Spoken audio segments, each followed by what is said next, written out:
After almost 7 weeks of the regular season, 2 in the playoffs here, there are 3 more steps that teams need to complete to take the crown of their division. We are headed into Division 3, where for many, it is going to be the final series of their season, but for some, it is the final match they will get to play with some of their favorite teammates here in Div 3 for the East Conference. I'm very excited to go ahead and cast this grand finals with you all. My name is Orbital. With me is AlkBattery, and we'll be your voices on the mic. AlkBattery, how you doing? I'm doing good. We had a little bit of a rush getting into today's show, but we're here, and the most important thing is we're kind of capping off what has been a very long season here in NECC. Yes. We're also towards the very end of 2025 on the calendar year. Only a few weeks left until we're going into the new year, so obviously for every single division, whether it's 1 through 8, being able to play here today is kind of the last hurrah, not only just for the players that we had mentioned earlier, and we'll kind of get into later on tonight. Of course, of course. So let's go ahead and introduce the teams here because it's going to be a treat and a half. We have Embry-Riddle Aeronautical University, or the Eagles Aquamarine, going up against University of Alabama, or the UAH Charger Blue Squad. For the Eagles Aquamarine, we got Big Fat Turkey, Dockinator, we got Glacials, Avocado, as well as some chips. Yeah, and for Alabama in Houston, we're still rocking with Tilted, Reven again, and Preem, Blap, and Zipax. For 3 of these players, top jungle and support over on UAH, Yes. This is their last competitive season that they'll be playing in NECC. So thank you to Tilted for the information on that, and hopefully they can kind of go out on a bang, considering they are the 2nd seed, and the only time they would have lost in the regular season is to the Eagles. Yeah, that was a treat and a half, and the fact that the Eagles came into this actually, I want to say upsetting one of the favorites that was in this bracket side. I believe they took down Illini Esports Blue, who were ranked as that 1st seed coming into the playoff brackets, and I'm very, very excited to see exactly how this pans out. As you called it, it was the East B side. These are teams that have actively played in the same area throughout the regular season, so it's really just the ruling continent of the East B division, because you even said it's not just these 2, but there were a lot of teams that made it into the top 4 spot from this region.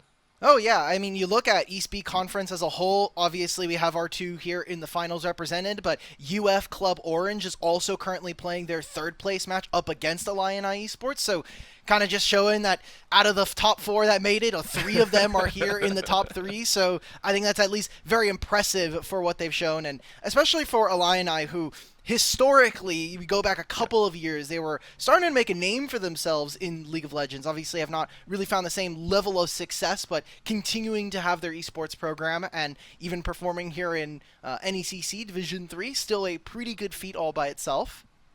100%, and that's what makes it all the more entertaining that we get to see the 2 teams clash at the very top, and not only in a BO3, but a full BO5. For all of you NECC enjoyers, you have watched a week of playoffs and a week of championships pass across multiple different titles, and you know League has got to deliver as well. We have 5 possible games. Hopefully we get all 5, and if not, hopefully we at least get some banger games afterwards. Taking a look at this game number 1, though, I'm very interested. We haven't been informed on who's getting side select where, and for me, that's going to be very telling of who takes blue, who takes red for this game 1. Ooh, that's really interesting, and the thing that I'm kind of like looking forward to as we get throughout this series is I look back at the bracket for these playoffs. Very few of them are going to 3 games. Like the upper side of the bracket, both sides actually in the semifinals did go to 3. UF ends up going to 3 versus Kansas State, but aside from that, there's been 6 series and only 3 of them are going. Like, hopefully we get a little bit more distance here. Obviously, we're going to get a minimum of 3, so we're already going to break the mold on that one. It's not that hard of a mold to break when it's the bare minimum, right? It's there the you go. shape that we gotta have, and to me that's very, very fun, and especially considering that when we look at Eagles Aquamarine, a lot of them were coming in here a little bit. I don't want to say change, but very interesting background. Specifically, Big Fat Turkey in the top side was previously their manager and now moved into the top side role. So for me, I'm kind of interested to see exactly how they feel so far with the squad. And looking at it, they are going to be on the blue side as well. Maybe it's bled into their draft and how they coordinate with the rest of the team. Milio, first off the list. Ooh, okay, so some enchanters. Obviously, we're not quite, again, a lot of things are going to be changing as we get into 2026, not just the year. Oh We're my having a gosh, lot of don't the, get the me started. preseason changes. I know, but we're still on some older League of Legends. We're still going to see Otacon. We're still going to see that beautiful winter map.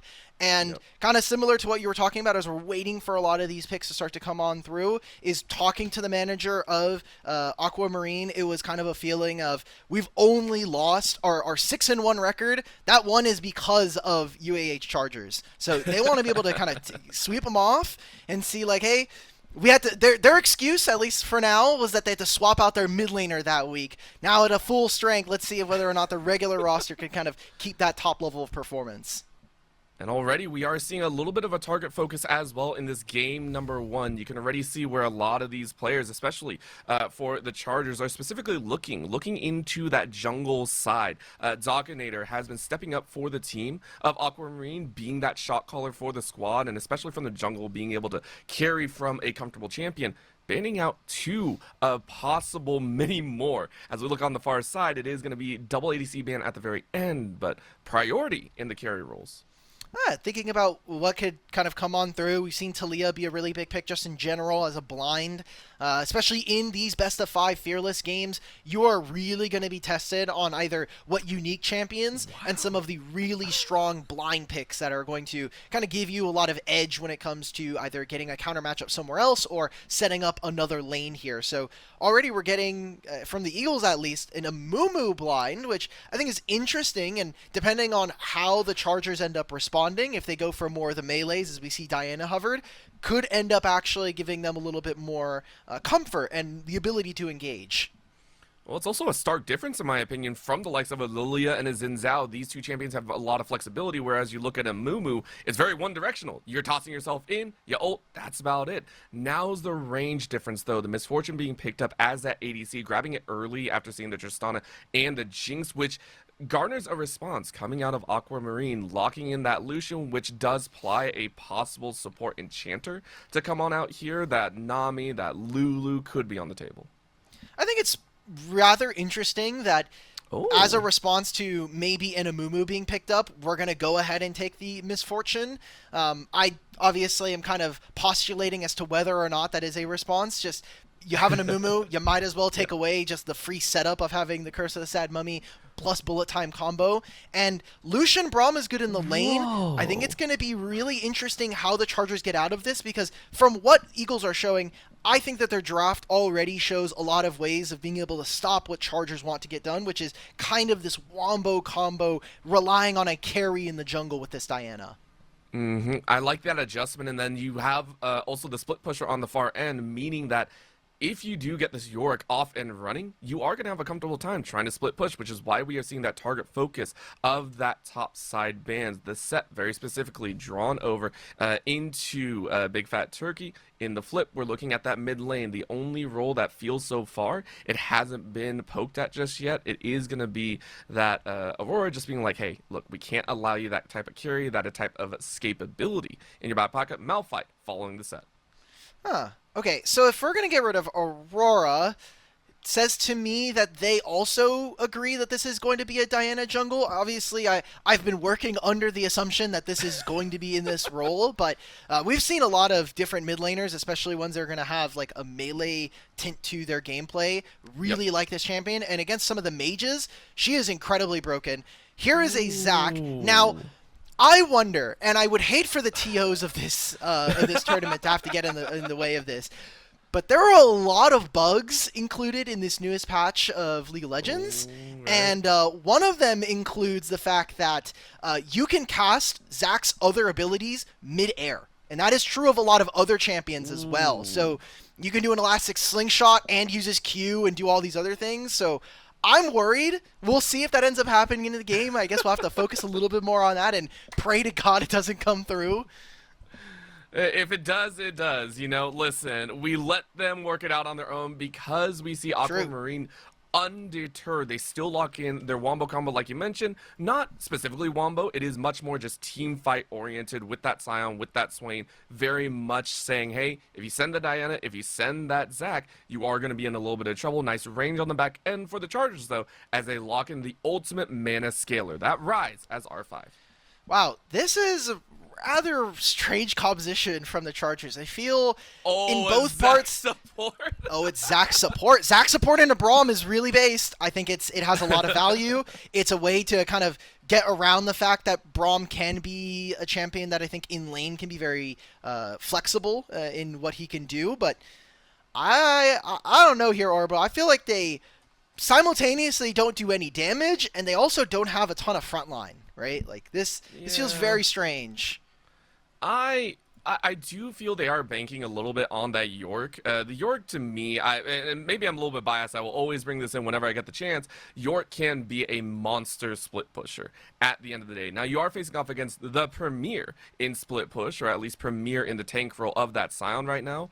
But if you want to bank on map rotations and everything, the Rise can do a lot of work. You have that Diana as a little bit of a punch through the early to mid if you get rolling. Obviously, Diana's not the perfect early game champion, but it really does scream to me that you're looking at the York, you're looking at that Rise to scale into the late game, and you're praying just never meet Aquamarine. But that is a very hard condition to pull off at the very end of the day.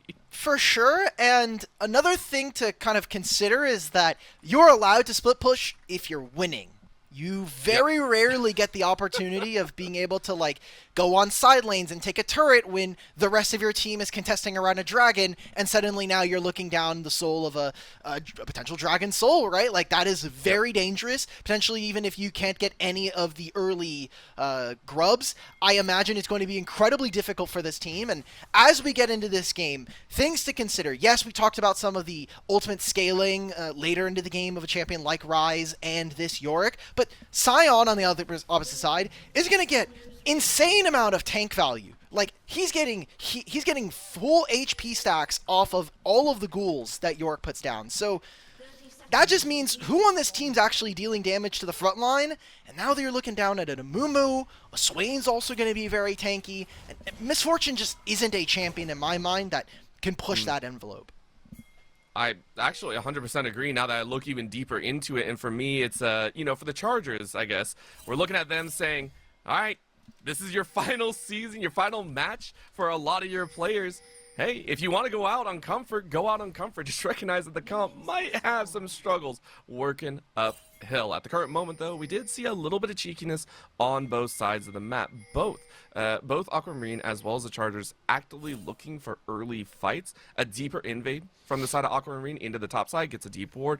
Bot side, a little bit of a ward in that lane rush just to identify if someone's going to get a little bit cheeky with the early game. Okay, I want to look at some of the runes here.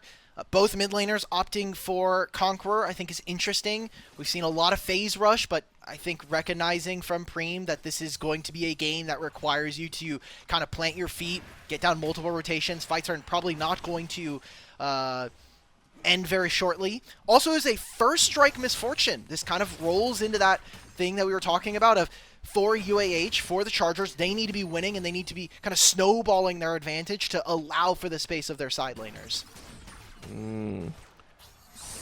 Right now, at least getting a nice hit on that first strike, of course. A little bit of a double up. Avocado eats that one. In the middle of the lane, though, you can see that push in, as I do believe that is a little bit of a streamer moment there. We gotta love it. Big Fat Turkey, though, at the current moment sitting underneath their tower, half health. No big deal for a Scion. Ooh. And by going Conqueror on Yorick, it does change the flavor of the matchup. You're not trying to get through some of the early healing that you get from Grasp. You know that you're probably not going to be in an area where you want to try to scale in the lane versus him, so let's just get some free adaptive force and just call it a day from there. So right now we do have both junglers pathing towards opposite sides of the map. We did see Dockinator go for 3 camps and then a single reset for an Amp Tome. Quite interesting of a buy. I think when you are playing against Diana, a lot of the times you want to disrupt her in the early game because she's a champion that gets really accelerated in her jungle clear. And the buffs that we saw from her a while ago about dealing more damage to monster camps does actually make her a very formidable jungle champion. It reminds me of course, the Xin Zhao, when we saw Xin Zhao just like, hey, I can clear buffs immediately thanks to some of these buffs coming in here. And already actually prepped, as you said, almost a full camp up over Dockinator right now. Bot side, though, we're still seeing a couple swings of some chips, showing that they know how to use that Braum shield. to a very comfortable degree. But with the meeting of the minds of Revan here on the bot side, Blamp and Zepax might be looking to set up if possible. Okay. There's just not like a ton of like the only way we find an engage on bottom lane if you are the Chargers is Zach's stretching strike, and there we go. That's about it. Yep. Well, the fight might actually be on the top side as Big Fat Turkey has to run away, but there's the flash follow. Tilted top laner ain't so tilted so far. First blood to the York. Thankfully for the Turkey, the wave is coming back to him. He doesn't have to cry all that much. Amumu is also on their side of the map. You can see that Revan coming out of base already. A faded Ashes completed. Maybe a look in mid lane here. I like it. Prem trying to dance as best he can. Sidestep most of the damage from Glacials. Still, you can't dodge a bandage toss, so you don't have to burn flash. Nice one. Cool. Very free. If one of those CC had landed first, that's probably just the flash coming out from the Rise. Unfortunately for the Eagles, not much happening outside of that, so he's just going to go back into his camps. And we're going to have Dragon spawning in 20. We're also going to be having Grubs on the top side spawn in a few minutes. So things that I want our audience at home to be thinking about is where can we rotate our bottom lane, especially with a Zac support. There are so many unique angles you can take when it comes to attacking a lane. I'm really interested to see how they kind of come at this problem and eventually make use of it. If they do, right now it's a little chase back, but our eyes are peeled towards the mid lane. Prem decide to step on up. Glacials does have flash, but he doesn't have the power behind it, so Prem is able to get away scot-free. Current moment as everyone takes some of their first recalls, at least in the mid lane. All right. Junglers are coming back through. It's a really sneaky ward, catching out some Dockinator. I wonder if Zach is going to try to cancel. No, just going to try and hold the lane. It doesn't seem like that's doing much, though. We said we were maybe holding this lane. Prem almost solo killed in this mid lane. Just get your recall in. Now you missed this whole wave. You're going to have to teleport anyway. Like, we should have just taken our recall and just cut our losses. The sunk cost fallacy, my favorite fallacy of League of Legends, everyone. That is also, of course, an opportunity for the Chargers to look at a dragon, maybe not so comfortably, but the fact that Dockinator is on the top side of the map said hello. This is going to be a nice hex deck to pick up a little extra ability haste and attack speed, and the dragon stacking begins. Chargers first on the macro global objective. Okay, they get the dragon. Blamp, you really need a recall, guys. We are not staying for another wave. Look at the difference in itemization right now. Also, what just happened to Glacials? He TP's in. Maybe he was typing. There's no flash from our Swain anymore.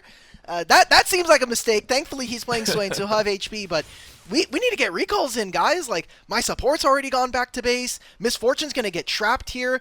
The only silver lining for them is that the Eagles aren't really kind of pushing the envelope. I say that. Well, it's actually Aquamarine that are saying so. They shine pretty dang bright as Dockinator takes down Prem. There we go. So the Chargers do get punished. That's a kill going over. It is on to the Mumu, which can be decent. There's not an amazing tank. That's the problem with Zac in my mind, is that when you are playing support, you're not going to get a ton of gold. You're going to get very little experience a lot of the time. So Zac's going to really be kind of floating in the range of being level 8 to around level 11 if we're really being pretty generous. So has to be very, very precise as to when they find their market. We actually haven't got very much action between these two teams early. Yeah, I mean, we've had some ganks, we've had some notice. I mean, Dockinator's actually been very, very aggressive, which I really, really like. I will always say I love seeing Amumu's get aggressive early. It's not all about the ultimate, even though it really is about the ultimate. You got an advantage there. But for Revan, you're looking to now do what the Amumu could not, which is invade and get a little bit rude with it. But finding an empty jungle might not be what you want, so you'll just wait in the side rush. It's just trying to stay out of vision right now. They know that ward that Prem is walking over is there. I think that Zepak showing there is a small mistake. They now know that we're putting multiple members towards this grub spawn. Zac is in the area, but we have a level 6. They don't. Oh, in a rotational value, Revan was waiting for the rest of the team, and Dockinator shuts that right down. And now look at the rotations, right? Like, tilted top laners here. He's playing Yorick, no TP. No one's matching this Scion right now, and he can still join with the Unstoppable Onslaught. Miss Fortune seems like she's lost out on the map. We need to bring our Lucian back over here. We're still fighting for this. And they're going to look for it. Zach goes ahead and slingshots in. Kirsten's had Mummy able to grab 2, but is it going to be enough? Glacial's into that Ascendant state. Pops, but it's not going to be enough to get the Weasel. Blam flashing away to try and stay safe, but that damage ain't shredding enough as the rest of Aquamarine collapse on in on the Chargers, as that will be a double for Glacials and a grand total of 4 for 2. Wow, and they get 3 grubs there. I mean, think about all of the different things that are going on in this fight. You get an amazing ultimate onto 2 members. Also, the MR shred that comes in from Amumu. He's giving all of this additional value to Glacials on this Swain, who just locks up 4 members. They can't really walk in. An amazing never move that stops the bullet time. And from there, it just feels like the fight is over-forced from UAH. So they not only, like you said, go 4 for 2 in the trade, they'll lose out on some gold on the rest of the map, and just in general lose massively on the play. It hurts to see. And the fact that it was a technical, unofficial ace because Revan died earlier, that's a lot of gold swinging on in. And it already starts to, I want to say, spotlight the team fight aspect out of Aquamarine that they have drafted for this game number 1. Massive amount of gold into Glacials, who is now going to recall on 2.3k. This is going to be a brutal rest of laning phase if the Chargers are going to try and turn anything around. Is this going to be a Malignance? No, it's okay. Black Fire Torch. Okay. It means Swain's not going to be as tanky, you know? Yeah, we're not seeing Rod of Ages. They nerfed the AP on that item, rightfully so. But we're not going to be seeing a super tanky Swain. Instead, just trying to get rid of their opponents. They know that there's not going to be very many tanks. Revan's going for an invade. A single ward finally kind of lets both sides of the play know that, okay, probably just going to be walking away from this one for now. Do you have a Rise ultimate that can kind of bring them under turret if they want to? But I think that Aquamarine are totally fine with the game taking place at a little bit of a slower pace. Yeah, I mean, you have the Amumu, you have this Swain, you also have a scaling Scion.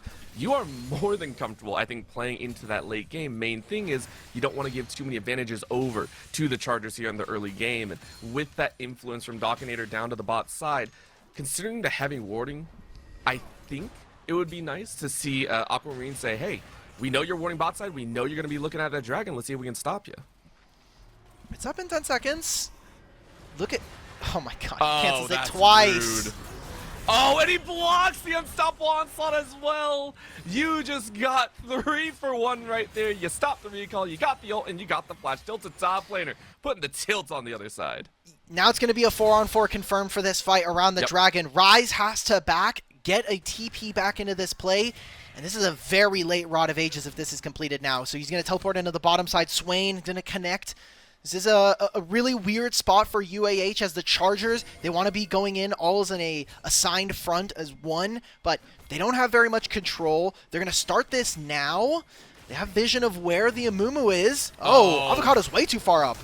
I love that robo, though. You called it before. It wasn't a pure tower dive, though. It's just a fight. And now you got a free TP coming in as well. Big Fat Turkey drops that drops the TP and says, please give me something. Instead, they have to run away from the battle. Well played by the Chargers to force and get that kill. There we go. That's that flexibility. Not just the Zac, but also the Rise. And they even shifted Tilted top laner. Instead of TPing to that play, he'll go into the mid lane and grab them some turret plates while this is still up. Very important for their game strategy. We know that we were kind of sad about how that Grubs fight went, but if you want to have these really important side laners who are going to get damage down, you need to be getting these Drakes. These first 2 Drakes are going to do a lot for giving this team a little bit of breathing room as we crest slowly and slowly towards more game time here. Well, not just that, I also want to give credit to something that I did not acknowledge because I just didn't recognize it off our screen, or either that or on screen. I just didn't see it. Tilted top laner, I believe, got another kill, and that was actually on Glacials, the one that we saw get a majority share of gold earlier. We're still seeing Tilted top laner, almost the shining beacon for the Chargers, scale up harder and harder, 2-1-1 right now. It's got to feel good. You're playing potentially some of your last games here in NECC for him, his jungler, and his support. And for the Chargers as well, whether or not they can kind of promote in divisions would be very nice here in the grand finals. Now, as we kind of watch them move themselves around the map, it's very important for the Chargers to maintain control in mid lane, because not only is it so that Miss Fortune can kind of have a good time and she's going to have that movement speed always available to her, but having this control allows for champions like Zac and Rise to move more freely around the map and take control of vision. That's probably going to be the most important part alongside getting priority. Also get a lot of extra gold, but they're going to try and shut this down. Aquamarine recognizing the exact same thing. Blant watches the flash from Glacials and flashes out to safety. I mean, Aquamarine's starting to read a little bit of your mind there, all saying, hey, we know the Misfortune needs to stay in mid, so we're going to try and shut that down. I'll take it, because look at the timers in this game right now. We're about to crest 14 minutes. We're going to have Herald spawn in a minute. We're going to have Dragon spawn in 3, and that would be soul point, or getting up to that soul point in contention for UAH. Now the Misfortune's not going to have flash. How is she going to avoid an Amumu engage? Something like that with a Curse of the Sad Mummy time. So I'm looking forward to whether or not we can actually get Eagles Aquamarine to get into a good team fight, because outside of the Grubs, again, we've gone back to this slower style of game, not a ton of action, and again, I personally really feel strongly that for the Embry Riddle guys, that they feel very comfortable if we're going to go later. I wonder if that's just this game or if that's a style that they have honed over time. Time will only tell. Of course, the Some Chips joining in on the bot side. Quick recall from Dockinator inside the alcove. And you can see a lot of those pings going down as well from Prem saying, guys, I see two. Let's try and get something on the other side of the map, which is going to be a blue buff for the side of the Chargers. Good respect coming in from Prem. Just knows, hey, I don't have to step up for this wave. Even if it is a Lucian, I don't actually have to step up for this. And because of that investment, now we get to see the Chargers just straight up take a pretty free objective here with the Rift Herald going their way. They also got the blue buff, so small things starting to kind of pile up in the favor of University of Alabama and Huntsville.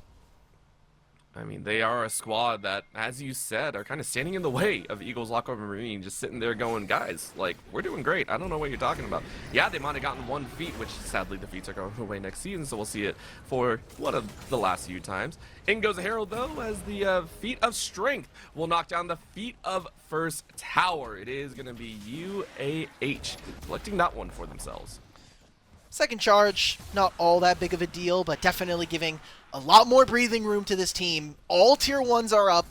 Got the first 2 dragons. The next one's going to be spawning in a minute and a half, and that kind of feels like this is going to be the objective that really makes or breaks the game, because from then on out, if we see the Chargers pick up this dragon, then it becomes a situation for Eagles Aquamarine. Now we have to contest every 5 minutes. Are we going to be on timers for this? Are we going to have the ability to actually deal with this team? And we haven't actually really gotten too many answers, I think, from them about how the side lanes are looking. I know there was a point of contention for what we were talking about from draft. We'll have to see how this continues to evolve. They're moving the Scion preemptively. Not only that, they're bringing the fight in. Bullet time across 3. Is it going to be enough? The burst is good, and Dockinator has to burn the Curse of Sad Mummy in one of the sadder ways available. Flash play by Avocado, but the damage has been done as the Chargers take a clean 3 for 0. Wow.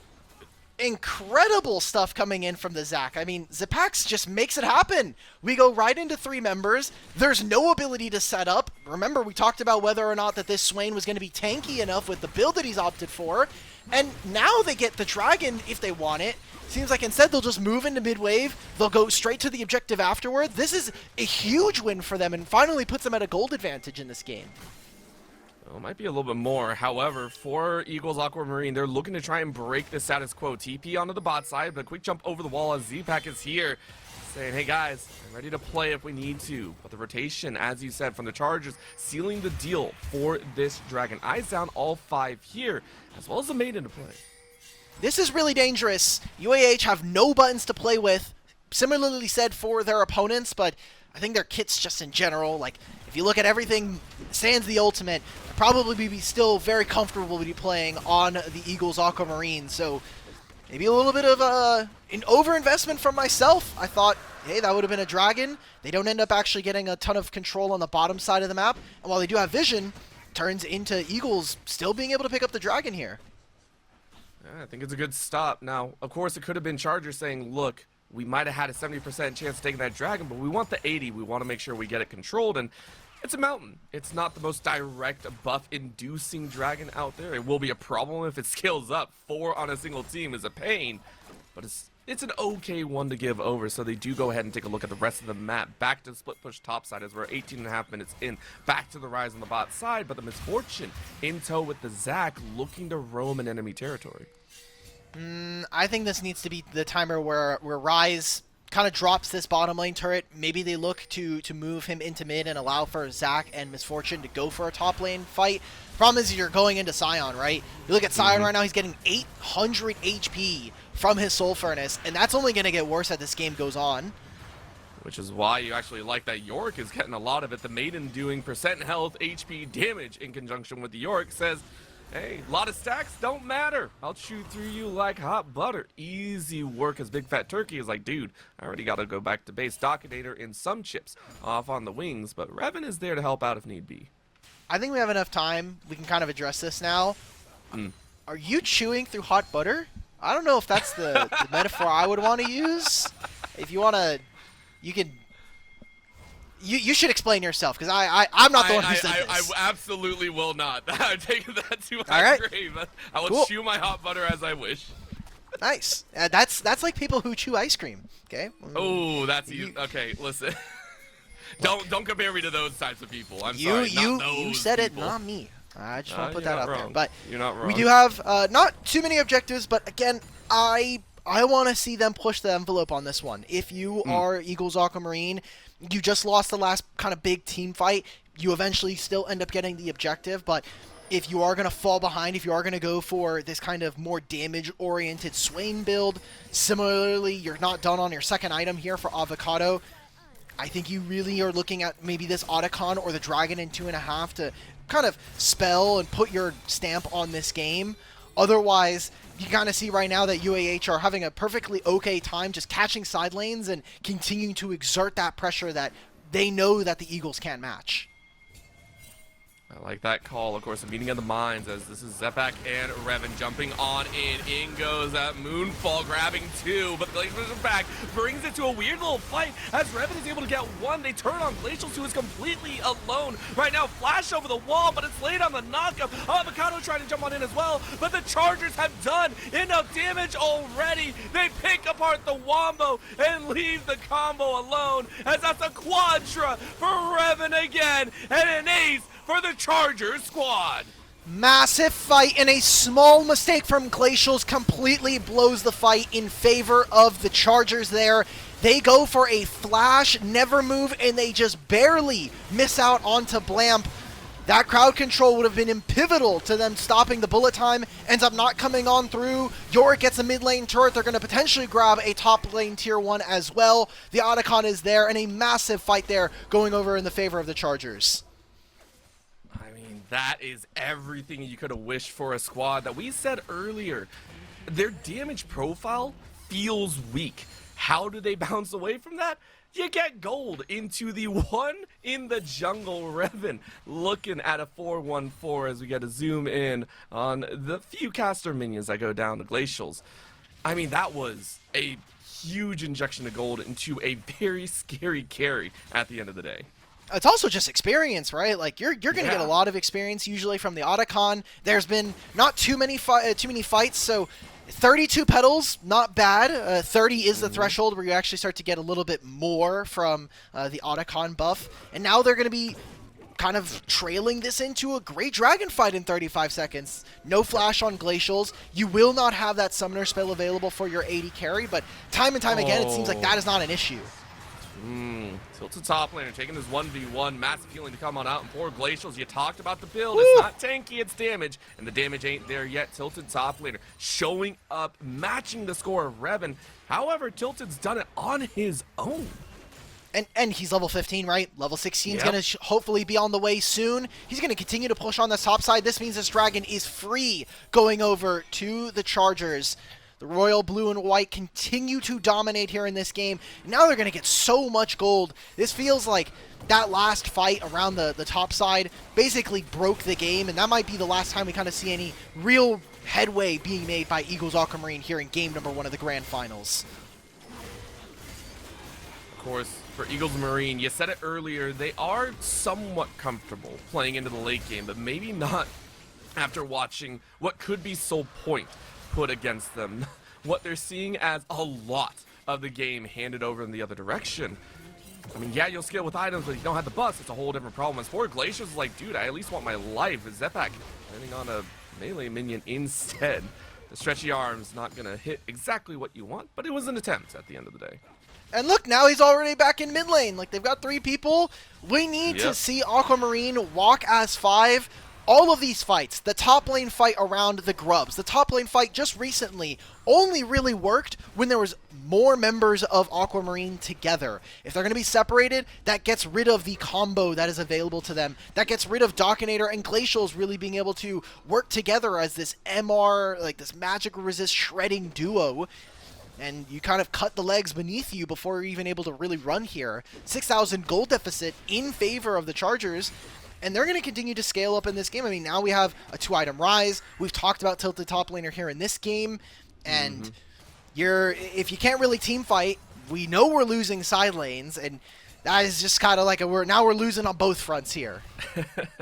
And not just that, you also have to keep in the back of your mind that if Prem, Revan, and Tilted don't have full amount of power, well, you can always kind of buff that over. Blamp is going for a much more utility build out here, and immediate grievous wounds in as a second item, saying, look, I might not be the carry, I can at least apply a lot of these grievous wounds, make sure Glacials isn't able to heal up, make sure Big Fat Turkey isn't getting the massive heal procs from Grasping and dying in the despair as well.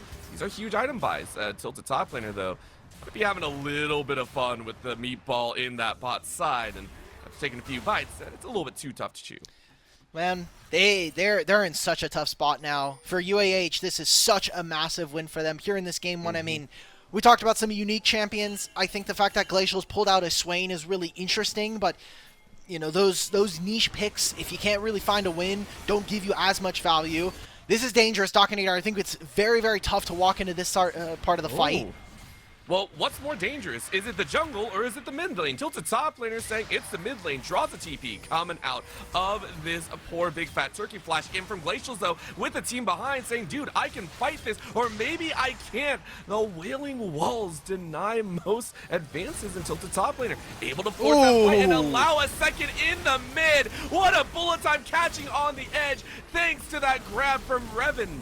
And it will be one. Big Fat Turkey trying to get some sort of rebuttal, but yet again, it's the Chargers pulling the Aquamarine Eagles apart.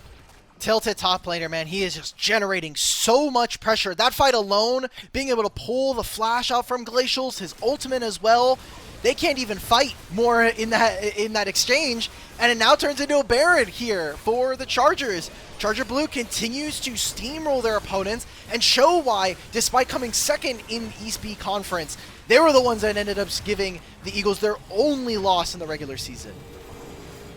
I mean, it's been an amazing front from the Chargers squad. They even did that on a ward, by the way. They saw it pop. Normally, that would be a little bit worrisome, but they're like, dude, we just took out Dockinator. What do we have to be worried about? We go ahead and get the Baron Empowered Minions, the little snow cannon, walking forward, unfortunately chomped up by that smashing Big Fat Turkey, and they will sing their way to a respawn eventually. Do you think all minions respawn, or is it just a constant duplication at the end of the day? I think it's duplication. I like these guys go to the void, and then the Nexus just merely like repeats them. Oh yeah. So that just a little bit feels bad. We'll see if Dockinator replicates or respawns, because Zepak is on a rampage. Just like, dude, anyone gets in range, I'm slingshotting on him. The real question is whether or not their memories are duplicated as well. Do they get to experience going back out onto the Rift and constantly like going at it again? Because there are some minions that have become historic. We talk about a lot of minion backdoors and things like that. We have minions who have gotten in the way of very important skill shots. Do they remember that as well? Is their memory eternal, or is it going to just be an ephemeral being? Are they just here for the one game and then everything's wiped clean? Uh-oh.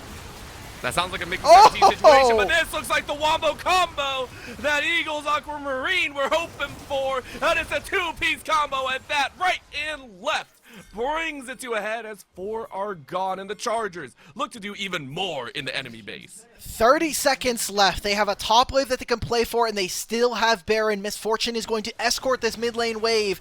Depending on how fast they are with this could just be game number 1 going over to Alabama and Huntsville.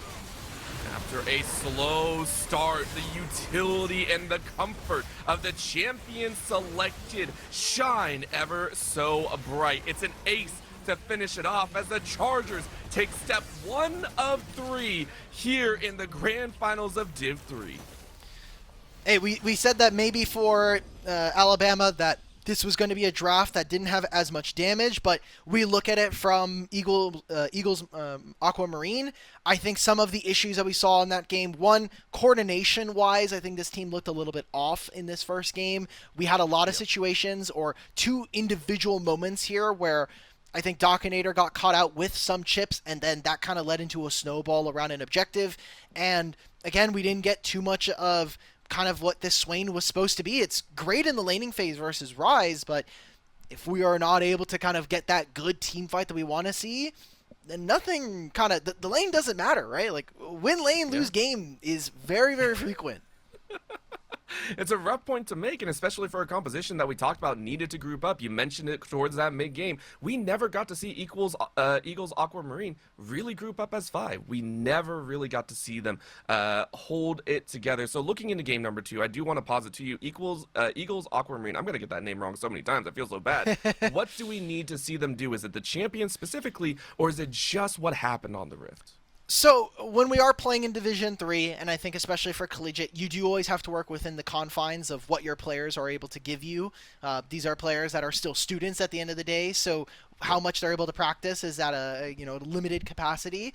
But if we are going to be going at it, I think you really need to be focused on compositions that are going to be strong around team fighting and continue to go at that. I think trying to practice side laning, if it's not something you're super comfortable in, if your side laners can't do that, team fighting is always going to be a part of League of Legends, and it's something that I think is going to be super necessary here in this best of 5. All right, we'll see if they can pull it off and sit in their comfort zone, much like the Chargers did with the freaking Zac support, man. Let's roll that out in my next solo queue. I actually won't be doing that. We'll go to a very short break, and when we come back, it'll be game number 2 of this series. Don't go anywhere. Going into game number 2, you never would imagine that the Chargers are coming into this as the 4th seed here in this playoffs run, because my gosh, that was a very handed win over Eagles Aquamarine, who just never seemed to really find liftoff with their composition in game number 1. It was a single Grubs fight, and then everything afterwards was a little muddied from there on out. Yeah. We had a couple of moments in that game where it was just the Chargers catching individual members out from the Eagles, and then they never really got into a very clean, good setup for their composition. So hopefully as we get into game number 2 here, then kind of bounce back, explore what other champions, because this will be their first best of 5 full fearless here in the winter season of NECC. It's the only one that they'll see throughout this season, and there is a lot of champions that are going to be gone here as we get further on.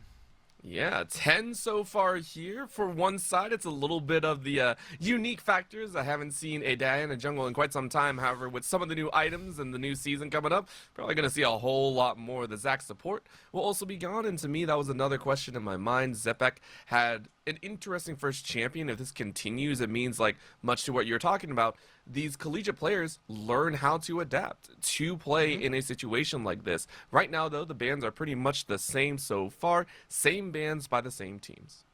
Okay. There we go. There's the Lilia, the Xin. I find it remarkably interesting that they have decided to, after losing in game number 1, that they have immediately gone towards blue side here. For the Eagles, it is maybe what lane are they looking to get counter? Are they looking to just kind of neutralize more of Tilted Turkey's champion pool as we get further on?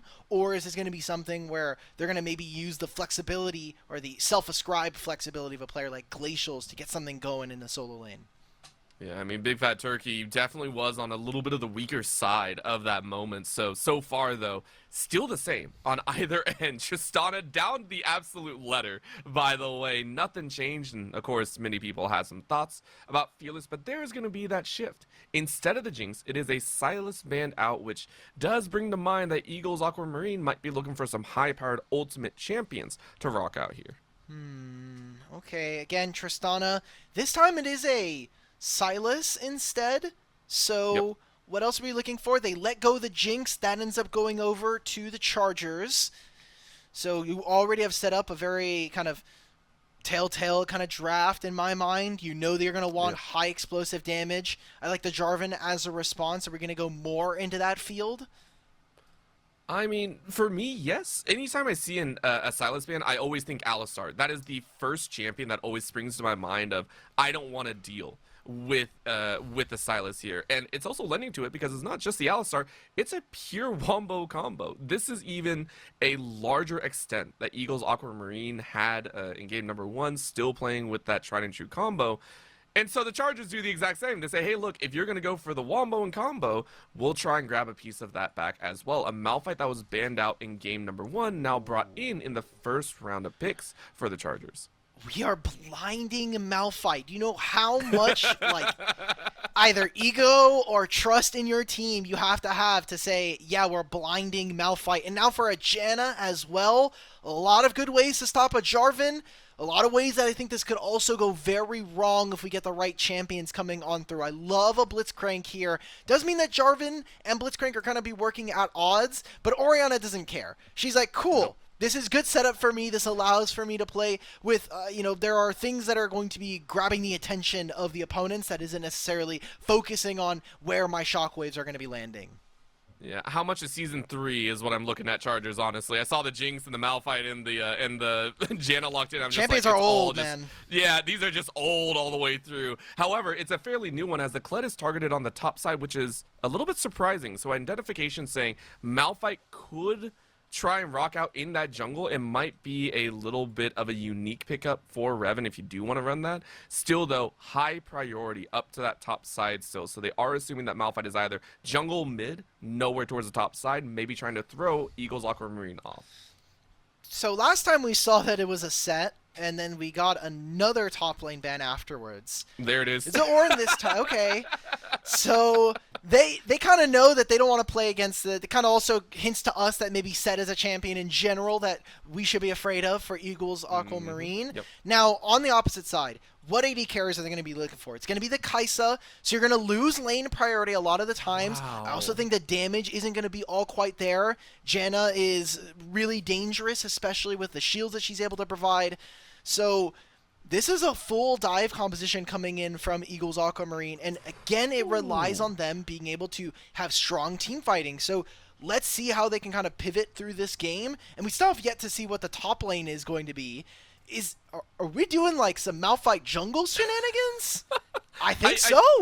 I think we are. I mean, I was looking in 3 different directions because Chargers are actually answering the team fight, the headstrong team fight, with more team fight. I honestly thought with the Janna, we'd see a little bit more of a net. Hey, play safe, try and keep the Jinx alive. That's what we normally see when it comes to this. But no, they went more all in. They drafted the Galio and that Camille in there saying, if you're going to dive us, we're going to dive you first and take you out, pick you apart. The Gnar at the very end to complete that combination at the very end as a counter, a very nice one in my opinion, into that Malphite. Either way, these are 2 rocks rolling on opposite sides of the hill that are going to meet in the valley one way or another as we go to game 2. All right. So, Orbital, here is the thing. We come into this game, there's going to be another level 1 attempt. It seems like it's not going to be going too much out of the way. Mm-hmm. Oh, this is press the attack Malphite. Oh, yeah. Oh, we're gaming now. Oh, yeah. Okay. No. So, no, I saw that too. One worry I might have is that the Chargers, again, a damage problem, potentially. Camille, very good into the Gnar matchup. You have Galio, who can kind of out-tank a lot of what Oriana's ability to deal anything in this game. But what I want to see from Eagles Aquamarine is the same kind of lessons that we saw and kind of wanted to see from them in game number 1.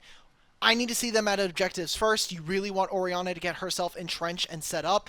You're always going to be able to kind of walk in blind because you have a Blitzcrank, but I really need to see them walk as 5 and play good, strong team fights, because they're going to have a really tough time in the laning phase. Yet again, these matchups are very much in favor, one way or another, going towards Alabama and Huntsville.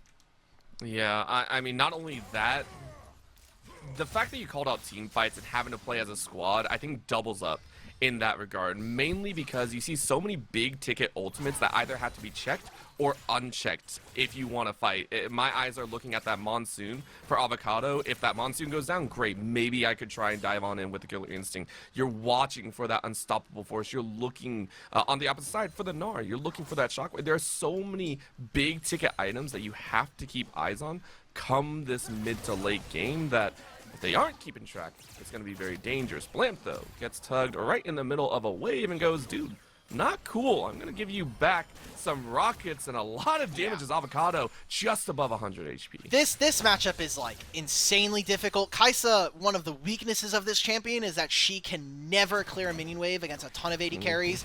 Jinx rockets plus her range. You're playing into double range bottom lane.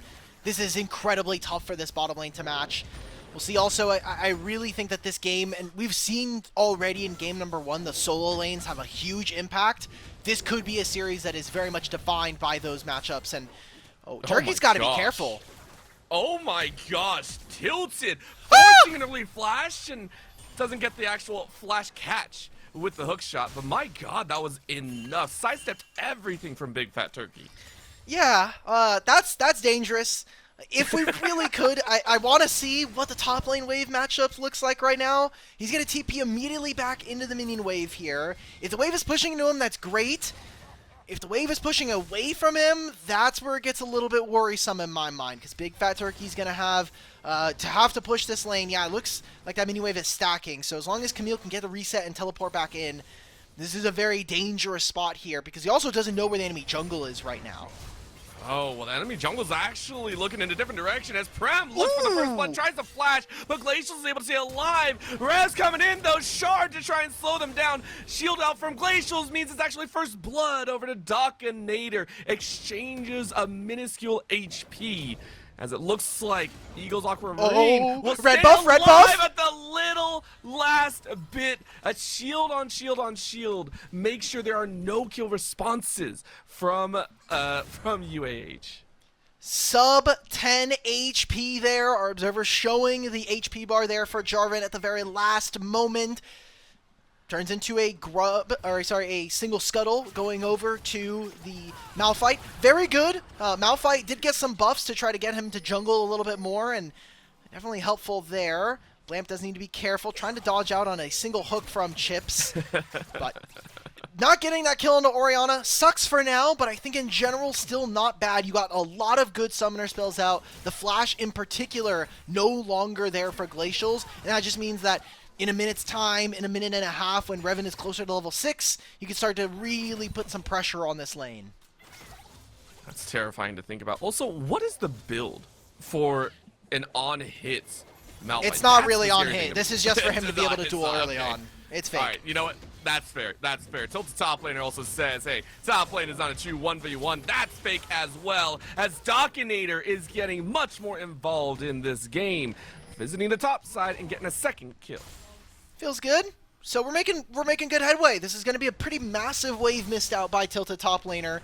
Camille definitely a champion. Also, I want to say, Doran's shield on this patch is very broken. Like, there is no reason for this thing to be giving 110 HP, and the regen that you get, if you're in a even slightly bad matchup, just take it. Like, this item is just not okay. But I think the kill there is fine. Dockinator having 2 kills on the Jarvan is good. Also starts to accelerate him as we get closer to those really impactful ultimates. Dragon is up, but I can't imagine I see a world where Eagles Aquamarine without a big find are not going to be able to start this objective. A little bit of a mess inside of that minion wave as well in the mid lane. I was watching the mini map, and I'm pretty sure Prem was literally underneath the tower as they walk away with just barely their life. Looks like it was a slight exchange of HP. Either way, though, everyone's starting to get antsy. As you mentioned, the ultimate's coming up in time. Not only that, Dragon is now available. It's an Ocean, one that a lot of teams would like as their first Drake to kind of cover their laning phase. And Prem never TP'd to the wave earlier on, so he gets to save it here on the 6-minute timer. Already has the Merc Treads ready to go, so he'll grab this first mid lane wave. You're going to see where the Chargers are currently putting a lot of their assets, moving down into this bottom side. Let's continue to push. It's going to be the teleport match by some chips, as he does have this Unsealed Spellbook support matchup. But they're going to lose priority of the mid wave, or the bottom lane wave, and of the mid lane wave. I want to see Revan look for a camp. I think you just need to go towards your top side and get level 6 already. Ooh, okay, a little bit of a catch. No level 6, though, for Revan. They're still kind of waiting, but guess who has level 5 and a level 4 Blitzcrank coming around? It'll be a Shockwave into 2 and a quick knockup as HP bars are pretty much obliterated. Revan forced to fall. Prem does as well after being dragged back, and that is a clean 4 kills into the pocket of Dockinator, as Eagles Aquamarine showing up big in this game too. Maybe they were expecting that the one lone minion, the caster minion that was there, was going to give enough experience to tick over level 6. Not the case, at least for Revan there. So they lose out massively from the side of the Chargers. Dragon goes over to Eagles Aquamarine, and who cares? I guess the idea that we would need big team fights is not really going to matter early on. If we're just going to continue to get more and more kills here for this Jarvan, like you mentioned, 4-0 already, getting closer to having that Sundered Sky already here in this game, looks potentially at a 9 to 10 minute completion mark. That's a really good start for the early game here, and now 2,500 at 7 minutes is about the same that we saw in game number 1. The question is, can they keep that type of lead, as Prem is not allowing the kill difference to really get in their mind. Said, hey, it's only 3 assists to Glacials, but now you got to be worried about Avocado and some chips, calling for that first rotation early into that mid lane, making sure to take control and giving some chips a chance to rotate around, look for those hooks and look for those often or sometimes free kills. They're not going to even play for these grubs.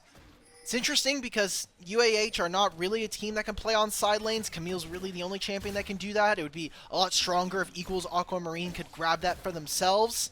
So instead they're going to keep their bottom lane here. Let's see if we can bully out the Gnar, get some more turret plates before these fall in 6 minutes. I think if you're a tilted top laner, you do have to recognize, like, my jungler's going to the opposite side of the map. We're obviously not playing towards top side. You need to be very careful. We have no vision up here as the Camille. You had, thankfully, a Scuttle. That was your only bit of vision. Drops the ward down on top of a pink, which poor Tilta's like, dude, now I gotta wait. I'm gonna lose that ward, gift over a little bit of gold. It sucks. But you do at least identify that Eagles Aquamarine are on this top side of the map, and Dockinator and some chips still wandering into enemy territory. Revan already cleared the top side though, so you are safe and at level 7. This Malphite having unstoppable force ready. For the time being, this is chance fine. Opportunity. Nice little slam. Good Monsoon, though, to keep yourself alive. Big fat Turkey, though, making this 1v2 look a little bit messy. That's fine. I mean, Turkey traded a little bit of his HP bar just to make sure that the wave doesn't crash. So he's going to get a recall in. Dockinator's also on this side of the map. They know that Revan is here. They're even moving Avocado and some chips. This is a good response here from Eagles Aquamarine, protecting their top laner and being able to save the minion wave. Very important. And not going to be too much after that. I think the Chargers are finding themselves in a bit of a rut here as they aren't finding the same level of success. They do have a composition that needs at least to hit their 1 and 2 items. They have important ultimates, but we have not been able to see them use them quite yet. And I mean, it's a heavy bank into that Jinx basket as well, which has gotten fairly no help. You were mentioning the damage profile out of this squad. They didn't get the early game, meaning they now have to bank on the scaling, and you're just looking at that Jinx like, dude, I'm hoping you're going to play late game. I'm hoping you're going to be able to get there, even though they're even in CS with Avocado, as you said, still waiting for that first item power spike, maybe 2 in there, and you're going to have a tough time running through Dockinator, who already has that item deep, is looking at those boots as well, and is very close to also gathering that second feat, meaning upgraded boots will have to be dealt with. For everybody at home that was maybe a little bit afraid, The on-hit Malphite does not exist. It only will haunt you in your dreams. This is still a tank Malphite. Just allows him to have some skirmishing power. Also, this champion has no real, like, especially in jungle, doesn't have very many runes you can take. Like, you can go for Unsealed Spellbook, but that's very weak early on as a jungler. This just gives you some skirmishing power like we were talking about earlier, and hopefully you can kind of use it later on in team fights. If you actually get a Malphite to get 3 autos, that's great. Maybe a play here on top side, but it's just a single Camille and a Janna. Like, we're probably actually not going to get too much action here, Orbital, until we get to the next dragon, or even potentially the Herald that spawns in 4 minutes. Yeah. I think for Revan, it's actually just waiting until his entire jungle egg is done. You can see 9 stacks left on that item. 8 now, of course. 4 ahead of Dockinator, but we just haven't seen Revan enter anywhere, it feels like. I mean, after the first few entries, without the ultimate, now with ult, you're just like, I don't want to go anywhere. I just want to farm, power farm all the way through. The only difference and the reason why Dockinator is currently up in golden items is because of those 4 kills. Otherwise, 25 CS ahead for Revan. So, interesting choices as we do get a TP to the top side as well. Looking for a chance at a dive. They want this. Yeah, they do. Rocket streaking across the map as well. Was hoping to land one on Glacials, but with that nice push out, Glacials recognizing. And now it's just a direct through lane to clear the wave. Guys, like, Preem need to just walk through the wave instead of waiting for the Galio to, or the Camille to do it. Well, now they're just following up even further. Massive investment coming in here. And Glacial will finally be locked down. Tilted is able to survive, but my gosh, invest that all for 1 and you still lose Dragon. I don't think Chargers came out on top on that one. And Nar's going to get all of this wave. I mean, Tilted top laner will have no flash, no ultimate, and will have to TP into this wave. Galio, yes, picks up the minion wave, also gets to hit the turret, that's not bad. Now you trade flashes on supports, a little bit better or slightly advantaged towards Eagles Aquamarine because they have that spellbook on this Blitzcrank. But I agree, that's a pretty large amount of resources used for, in my mind, very little in return there. You got a plate for your Galio in the kill, that's not doing much. And you gave a dragon. There's way too much going on here. This is just, like, Chargers felt like they were being stifled. They haven't been able to do anything. They've been waiting to kind of activate their composition. The sleeper agents are still sleeping. They want to make something happen. And the problem is Glacials isn't giving it to them. Eagles Aquamarine aren't doing it. Instead, with the Hextech Soul in play now, they're going to go ahead and just kind of keep free farming. Keep looking for those global objectives. Keep looking to rotate this 4-0 Dockinator to keep pace, to keep proactive with the rest of the squad. Of course, that's going to be the nice chase in as Glacials this time with no flash means double CC chain is going to be more than enough. Green takes him down. We did not trust each other. Look, I wouldn't either. I'm playing Sunfire Aegis, Malphite Jungle, and I've got a Boots and Spectre's Cowl on Galio. I'm also like, hey, do we have enough damage here? Also didn't have the ultimate, so couldn't get the phase rush off. Glacials does get taken down. No plates can be taken anymore. They're going to back off. And what is their play from here on out? We're going to reset and get ready for potentially the Herald spawning now. I mean, you'll be first out of the map, but we've seen time and time again that Chargers have had a little bit more better setup. That was only 1 game here, and Eagles Aquamarine have had a lot of time outside of those first 4 kills to get more items, be able to match the parity of their opponents, and be in a very, very strong position regardless. I think for them it will be that play. Oh, Big Fat Turkey pulling one of my favorite moves ever. Deny the enemy's support gold by placing yet another pink ward. It was on 2 ticks, none for Zepek. Unfortunate there, but either way, it's a little denial at the end of the day. Just a couple tricks that we get to see as we get a very nice pan over of the entirety of the map, zooming in on the 3rd global objective, 4th actually, of the game for Eagles Aquamarine, looking to break open even more towers with this Herald in tow. We made a move towards bottom side, and then we didn't really do much, so turns into a pretty free early objective here. 2 dragons, they got all 3 grubs, they also got the Herald here, and while they haven't necessarily been able to use it as much here from the side of the Eagles, I think kind of that waiting, that ticking time bomb is, okay, when are they actually going to blow open this game? Because for the most part, it's been within 2,000 gold, maybe sub that now, considering we're at the 15, 17, 16 minute mark. But unless we're able to actually blow open the game and start getting a gold lead for ourselves, you always have that in the back of your mind of, is my Orianna without Flash going to get blown up in a dragon fight in a minute and a half, right? Like, Malphite is very dangerous. Kai'Sa can obviously dodge it, but you would prefer, as the Eagles, to be the ones engaging and starting the fight and not necessarily responding to your opponents. I like that. You do not want to be responding to your opponent. You want to be the one making those moves. Be proactive. Be the one in the driver's seat. And one way to do that is to force the opponent off the wave. Right now, both teams collectively putting three top, 3 bot. However, first tower does go the way of Eagles Aquamarine. As we mentioned before, Big Fat Turkey just doing Big Fat Turkey things as they are 50 CS in the lead on this Gnar, eating so much gold up and using it quite efficiently. Oh, Doc, no! It doesn't matter. Grand scheme of things, this will still just charge. Now, does it walk into which turret? All right. Has the right one. Cool. So the turret goes down to half. It's really sad because that could have potentially been a turret and even more potentially taken here by Eagles, but ends up going on the wrong side. This is just them trying to get in preparation for the dragon. There's some unspent gold here. Kai'Sa never got a back in. They're looking for an engage right now, and Orianna would have to TP into this fight. I mean, that's why they're kind of zoned off. They clear the wave, immediately back away, and are calling the TP early just to make sure this dragon doesn't go any other way. It's a dangerous one to call for as Zepak is dropping a lot of wards, but this will be a 5-on-5, one that we haven't seen in quite some time. Problem is for the Chargers, you're directly on top of wards. You do have the full-on press R composition. It needs to be in fog of war if you want to make it a surprise party. So they cleared out the wards, but there are still a lot of them here for the Chargers that have not been cleared. This one right in the banana brush is so OP. I like this from Dockinator. Let's get on the other side of terrain. Let's see if we can try to break open their line of scrimmage right now. Big Fat Turkey's about to go mega. This is a window here for the Eagles to be looking for a fight.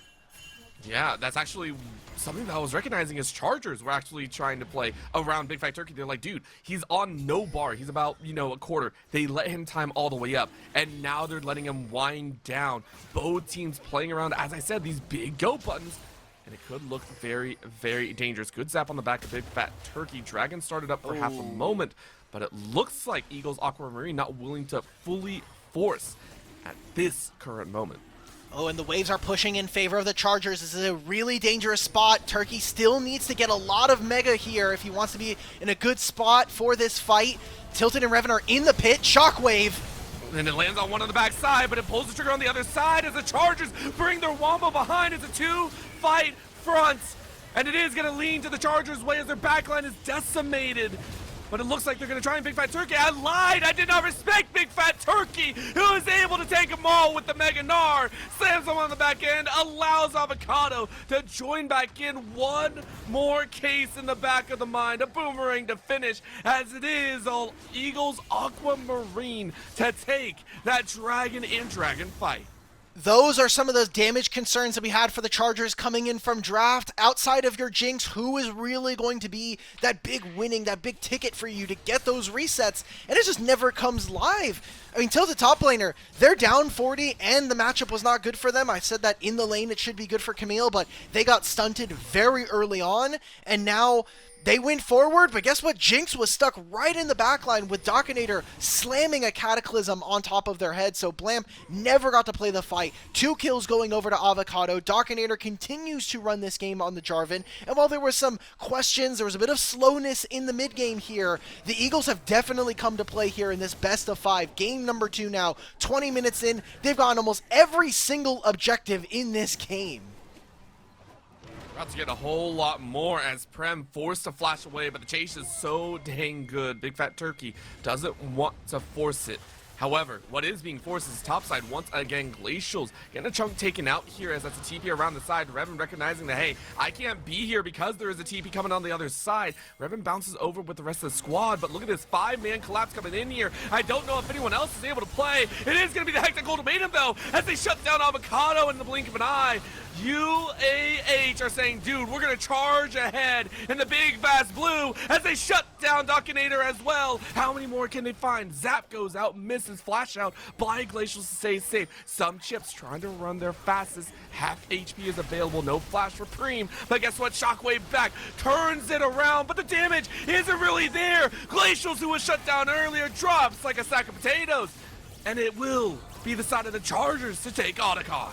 Otacon goes their favor, and they get a lot of important kills here for this fight. A shutdown onto Dockinator is great, a good find here in this fight, and that is exactly the way back that they need. But there's so much more work still left to be done here. You're looking down the barrel of a Hextech Drake here in this game.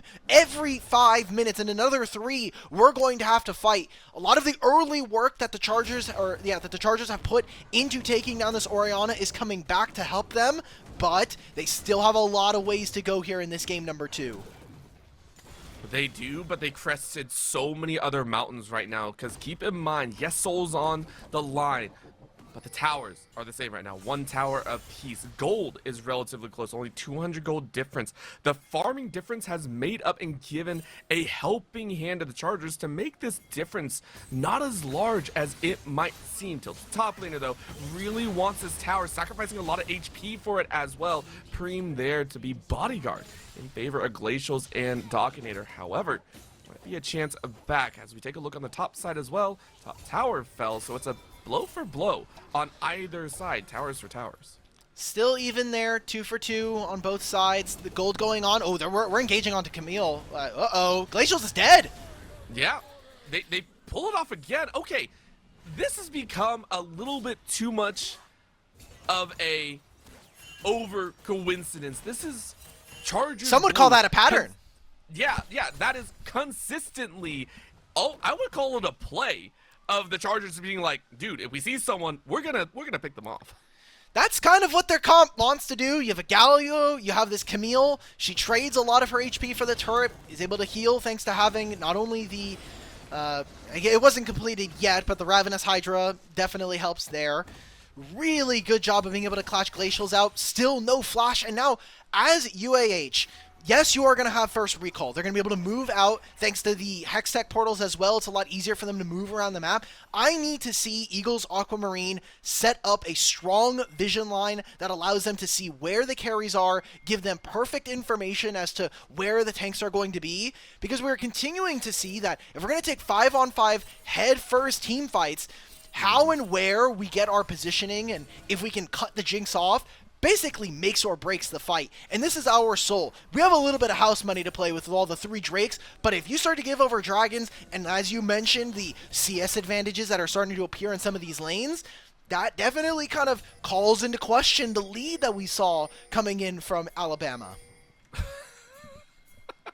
I love the fact that you also talked about the vision, and Revan is using a tricky sweeper to be like, oh, there's Dockinator, don't want to deal with you. But I do agree, they need that battle line, they need to see where their opponent is. Not only that, prep Big Fat Turkey as well. Last time, Big Fat Turkey able to get away with building up the Narbar in the middle of the battle. This time around, they need the fight to open, but of course, they can force this fight as well because they're the ones with 3 dragons. So let's see how it plays out. Tilted top laner, losing a quarter of his HP with the single shred dragon drawn to the bot side of the map. Revan is looking, and the rest of the Chargers are still looking at that wave. I don't know if they're allowed to pull that far away. Tilted top laner looking on the backside, plant over the wall, dragon down to 4K, backline is found, Avocado looking to die, and it will be the catch number 1. Taunt on 2, backline Dockinator trying to do it on their own, but this is Tilted top laner saying, where's your HP? Our dragon taken by the side of Revan, and the Chargers do it yet again from the depths of what seems like defeat. They draw a triple and take a 4th and dragon. That's going to turn into so much more. I mean, Baron spawns now in 3 seconds. A huge fight comes on through for the Chargers, and they could completely reverse the narrative on this game number 2, potentially starting themselves here in this grand finals 2-0 up against their big rivals back in ESP Conference. What an insane fight from this one. I mean, you got right into the backline. Tilted top laner sends himself with the Hextech ultimatum, gets the Galio to set up as well. And Avocado never uses the killer instinct. We're never able to get plasma procs down on the Blamp. this Camille was down a hefty amount, and it has not mattered here in this game. I mean, the Gnar was doing so much work early too. Like, this is wild. And we saw it in game 1 as well. Tilted top laner just specifically has looked so dominant in the top side. In game number 1, it was the early game. It was using that Yorick, becoming a menace in the side lane, being able to chunk out 1 in 1v1s and 1v2s this time around, finding the catches, quite literally forcing these battles and causing disruption in the backline. I love it. And now that we look 26 minutes in, board is cleared, gold is being spent, we are hitting those 2-3 item power spikes if you're looking at Tilted, but namely Blamp, only 1, 1, and 2, still able to match pace with Avocado right now. This is such a weird game with how the early game was looking. Like, it really is. Remember, Dogginator started this off 4-0-0, and now 4-2-5. I want to take a little bit less blame off of him. I think that his lanes have been in very weird spots. Big Fat Turkey had that massive Gnar getting ready for that fight, and then didn't really land it onto too many of the other members there. I mean, that alongside the fact that there was a lot of pressure onto Glacials here in this game number 2 as well. It's kind of all starting to fall apart here. Baron now in their favor for the Chargers as the Royal Blue and White continue to start to take down the rest of this map. Thankfully for them, if you are an Aquamarine fan, there are not too many turrets left, but a lot of them are presiding in your base. Right now, it's a force grouping this time, not on their own terms, something that we really wish they could do. Forced to go to the mid lane to hold, while on the top side, Tilted top laner is allowed to take the 5th tower for University of Alabama here. They are cruising through right now. Some chips stepping a little bit too far out. Big Fat Turkey sweeping with the Gnar. Tries to slam him into the wall, but that is a defensive ult utilized. Haven't seen too much of that dive. I need to see Dockinator. And also, I gotta say, another game where I think the support play here is really important. Zipax on this Janna is just preventing so much, and outside of some early lane ganks and early lane hooks, I haven't actually been able to see too much out of some chips here. Dockinator, where are we, brother? I don't know. This feels reminiscent of game 1 again as Dockinator gets caught out, draws the rest of the team in. Some just barely able to get away, but Dockinator goes into the back line. Cataclysm is able to hold 1, but where's the shockwave? Where's any of the extra damage? There it is, but it's so late. And guess who's allowed to join the party? It is Tilted top laner with the drop in. Here comes the entrance supreme as the GA isn't even popped. There it is. UAH and a stalwart 5 crash through the open mid lane. They will take the inhibitor tower plus the inhibitor. Only 2 remain, but the snow globe will fall once more as the Chargers blue stand tall and take a second game. Now on match point here in the grand finals for Division 3 NECC. Such a weird game. I mean, the first half, we were talking about this, like, oh, maybe we're going to be able to get a game here from Eagles Aquamarine, but a single Otacon fight then completely turns this game. I mean, again, like, Tilted top laner, a much different game from game number 1, where he is just kind of slowly whittling away at the Scion. This time around, gets kind of put down. He is minus 50 in the lane just from creep score, and then is able to have massive impact when you talk about the Wombo combo there with Galio. Impressive stuff, but I think you got to look at their opponents like, okay, now what else are we doing? Because we this time we had a massive lead to start. Yeah, and they did exactly what we wanted them to be. Much more proactive in the early game. Eagles Aquamarine, they were making moves. Doc was visiting mid, top, joining in on the bot side. We were seeing these movements be appropriate, and yet it still faltered, and I have to give credit now that we see a pattern instead of a coincidence.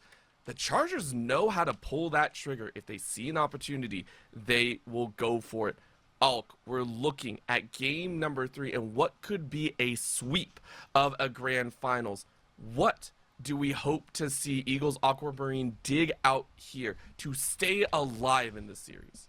if we're going to stay on red side, I need to see counter pick here for Glacials. I think everything else has not really worked out. Our bottom lane has been fine to serviceable for the most part. Dockinator has been okay when we've actually been able to see them on engage.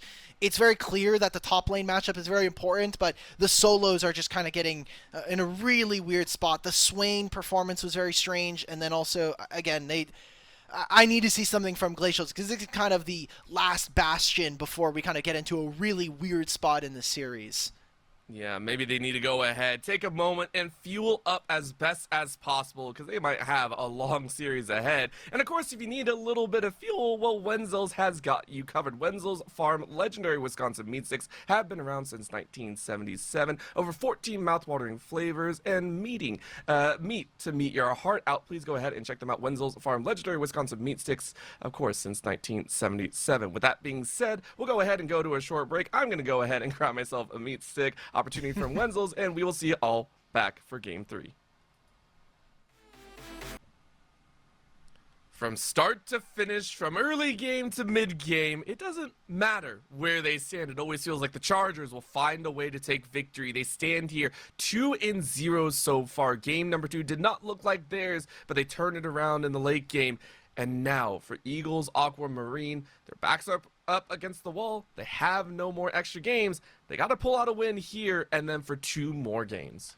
They got to pull off the reverse sweep. And look, for the Chargers, they handed the Eagles their only loss in the regular season. There's another forfeit that they unfortunately had to do there. So probably the only reason that they're 5-2 and potentially the second in is maybe that FF that they had in the regular season. Aside from that, they've looked really, really strong, and you can always make an argument of like, hey, there is the potential to come back here in the series. We are going into our Game 3 of this Fearless. We have, 20 champions now gone, and we're going to have another 30 or another 10 on top of that thanks to the draft.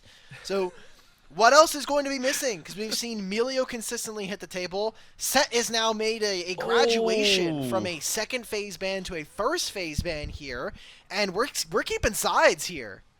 Okay, but of course, that is the kind of the crazy thing to talk about is not only are the sides the same, but we are seeing a hard shift here. And again, for the Chargers specifically, they're the ones that have pulled out these oddball picks, these kind of more comfort-esque champions that have somehow yielded results over and over and over again. And it's worked, and I love it every so often. Now, granted, it's tilted popping off at one point or another, but this force leaves open a lot of extra champions. Keep in mind, they left open the Xin Zhao, they've left open a possible Tristana to hand over to Eagles Aquamarine, and that's what I'm guessing the Eagles are also wondering about as they keep banning the same. Still the Milios, still the Ari. Alright. They banned Silas. Silas also been a champion, but we've kind of seen already that from the side of the Chargers, they've definitely looked a little bit stronger here. Also, I do want to note the Fearless bans, they are correct. However, they're on the opposite sides here. Yes. Chargers, obviously, with the 2-0, they have had those comps on the bottom right of your screen a lot more successful than we have seen from Eagles. Still staying with the Xin Zhao, we're going for an Aatrox instead. We've seen top lane very, very impactful here in this series. Very focused up there. I think with the set ban, you have to give that respect ban of the Aatrox as well. And now we get to see that Tristana. It was left open from earlier. Nice little pickup there. It will possibly be handed over to Blamp, because at this point, I don't know where champions are going with their first pick rotation. So far, they've thrown me for a loop. This could be a mid lane Tristana for all I know. True. Was also a champion that was banned in game number 1. So let's see what else. Tristana gives so much flexibility. Again, bottom lane, I do think that her power curve is a little bit different now. She doesn't have the same like explosive laning phase that we saw from her in times past. Again, durability patch and some other items changes that also came on through. Now for the Eagles, strong skirmishing already with the Corki, gives you range. Vi is a very clear engage button, very kind of similar in that vein to the Amumu and the Jarvan that we saw earlier today. So what else? What else are we going to be getting from the side of the Eagles? Because it's kind of on them to iterate now. Yeah, I mean, for the Eagles, they're still trying to say, hey, we got to find a team fight, maybe a little bit more directed. But for the Chargers, it's all-out explosive aggression. You draft the Sejuani, which is yet again, in Revan's hands, a very aggressive opener. But the top side, very confident now is Tilted top laner, but there's a little spice of life. We get a Fizz coming out here, and Alk, you talk to some of the squads here in Eagles Aquamarine, that Fizz is a nice little pocket. Glacials was noted. Tilted did give, it was Nope over there. He let me know that Glacials does have some assassin picks, Akali and Fizz. Now, Akali, we are probably a little bit more used to, but definitely not the Fizz. Also is a champion that is getting some buffs. I'm on the fence. I love Tank Fizz. I hate playing against Tank Fizz. Yep. So I don't think we're going to be seeing all that much here. We're also getting a Kled here in this game, so a fair few amount of Yordles coming on through. Yeah, I mean, listen, Yordle's prevalent in the current TFT patch, which I know a few people are playing right now and hopefully enjoying. As we get a ban of an Akali on the other side, by the way. That is very entertaining. A little bit of respect maybe in that side for Eagles Aquamarine. But I do like the fact that you did call out the Kled. Again, this is for Tilted. I did say earlier that Tilted has been very comfortable blind picking their champion in the top side. Yeah. They're doing it once again here, and it's yielding some results. Rel banned on the bottom side, though, just to make sure that for some chips, you don't get that safety, and it's all about that displacement and zoning one particular target that Gragas picked up for Eagles Aquamarine. I'm just so confused as to how we get to Gragas here, so Gragas can, cancel Kled being able to go forward.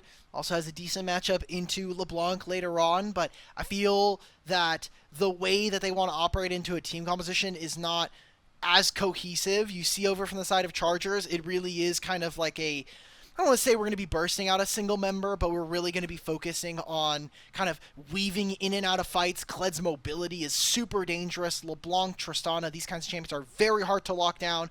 And Vi can only do one of them at the same time. So what are we getting? It's a Poppy. Cool, we've got more Yordles. That's great. Corki isn't in this set, unfortunately. Again, if we're kind of calling back to TFT. So this is like a 2-on-2 right now. I got to say, Orbital, I'm not impressed, and I'm really not kind of nothing's screaming to me here from the side of the Eagles. No, this feels like a Hail Mary of comfort is the only way I can really describe it. These are champions that we mentioned before. A lot of these players might have a little home in, but it's not drafted to look on the other side. Granted, Chargers, I don't think did it either. They're looking more for aggressive, but it's still in their same wheelhouse of we just go forward. Their composition screams we are confident in our own play. We know how to play our champions, and we know we can press this forward button, and we will continue to do so. Gotta agree, Eagles, they're going out on a limb here, but it is going to lean onto Doc. Doc, who had an amazing early game. In game number 2, this Vi can do much of the same, if not, I would say, to a decent contention in damage realm. Has that cease and desist once you hit level 6. You're also just very low range in terms of what you want to do if you are on the Eagles, whereas from the Chargers, I think the flexibility and the mobility of their champions just allows them a little bit more grace and leeway in these fights. Now, I will note, this is a Nami support, so you kind of can stop a lot of the go buttons with her ultimate, but her bubble isn't going to be as reliable. I mean, imagine trying to land it on a Fizz or a Poppy. That's very, very difficult. So this is what I imagine is going to be a Nami that is more focused on the laning phase and some of the explosive nature of some of these champions. Yeah, 100%. I mean, you also look at the fact that you can't bubble a cease and desist when it's in progress. You're not catching the Gragas for sure. It is a bubble that you're hoping to land later, but the empowerment is there just to get him over the gap. Now, I do want to draw eyes to that mid lane, though, as for what feels like the first time in a very long time we get Assassin versus Assassin in there. Normally, it's Enchanter Mage or Melee's in there and everything of the sort.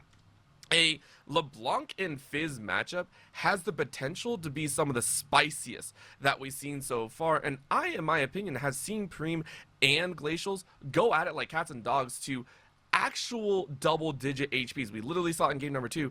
Do we see that happen again here? Maybe. LeBlanc versus Fizz historically has been slightly Fizz favored, but that could change. There's no, corrupting potion left in the game. It's been a while since we've also seen most of these champions. I also want to note, this is yet another champion that was affected this patch.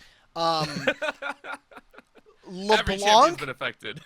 Every champion that has a dash is very broken right now. She can proc her Q, or she can cast her Q mid distortion and it also still procs the ability.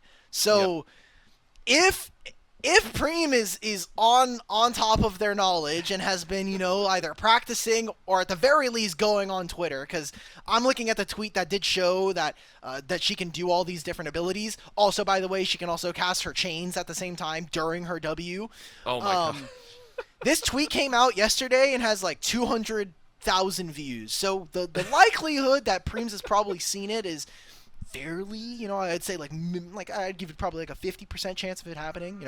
Everything's a 50% chance, I guess, if you think about it. It happens or it doesn't. But yeah, that's very impactful. That's a very big bug. Yeah, I mean, listen, at this point, welcome back, Old LeBlanc. I missed you all day long. So we'll see if that pans out. Honestly, though, I do give a lot of credit, though. Preem and Glacials have been the two that have either been picked on or being given a lot of grace in there. And for this game number 3, I want to see it happen for the Chargers. So far, this is one of the best Christmas presents you could ever ask for of a squad. 3 members will not be returning to the squad in the future, and to go out on a championship win, not only that, a 3-0 sweep of an opponent is a gift to die for. 30 seconds until minions spawn.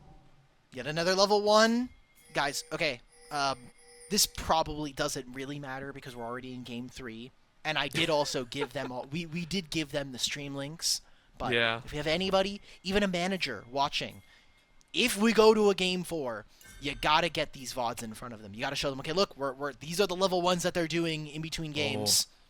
Uh-oh. Oh. Oh, this is actually really dicey now. What's that? Dude, I love that tilted top lane is like, I see all 5. Ain't no worries. Nobody actively wants to fight against each other. But it is double warding out. So this time, Eagles Aquamarine giving a lot of respect over to Revan and really trying to make sure where this Sejuani is going to go in the start. Okay, so early vision, it's been kind of a note here for Aquamarine. They've been good about early level 1 vision, just trying to track enemy jungle, especially in game number 2. I thought they had some pretty decent wards early on, but not going to be the case. Also, we've been talking a lot about some of the early lane runes from some of the other games. I'm looking at mid lane. Glacial's going for Ignite, teleport here for Bream, but both rocking Electrocute. So I want to watch how this matchup goes, because Glacial's really has been taken advantage of now, both games of the series.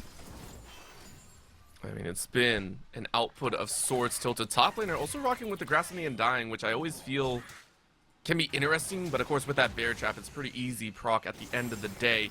Mainly, though, in the full twist, I want to see how it pinches out. However, that's a pinch against the wall that I wasn't expecting, as Zepback is about to cook to a Chris. You want Chris Asahi Tuna, and you will get it. First blood headed over to Eagles Aquamarine.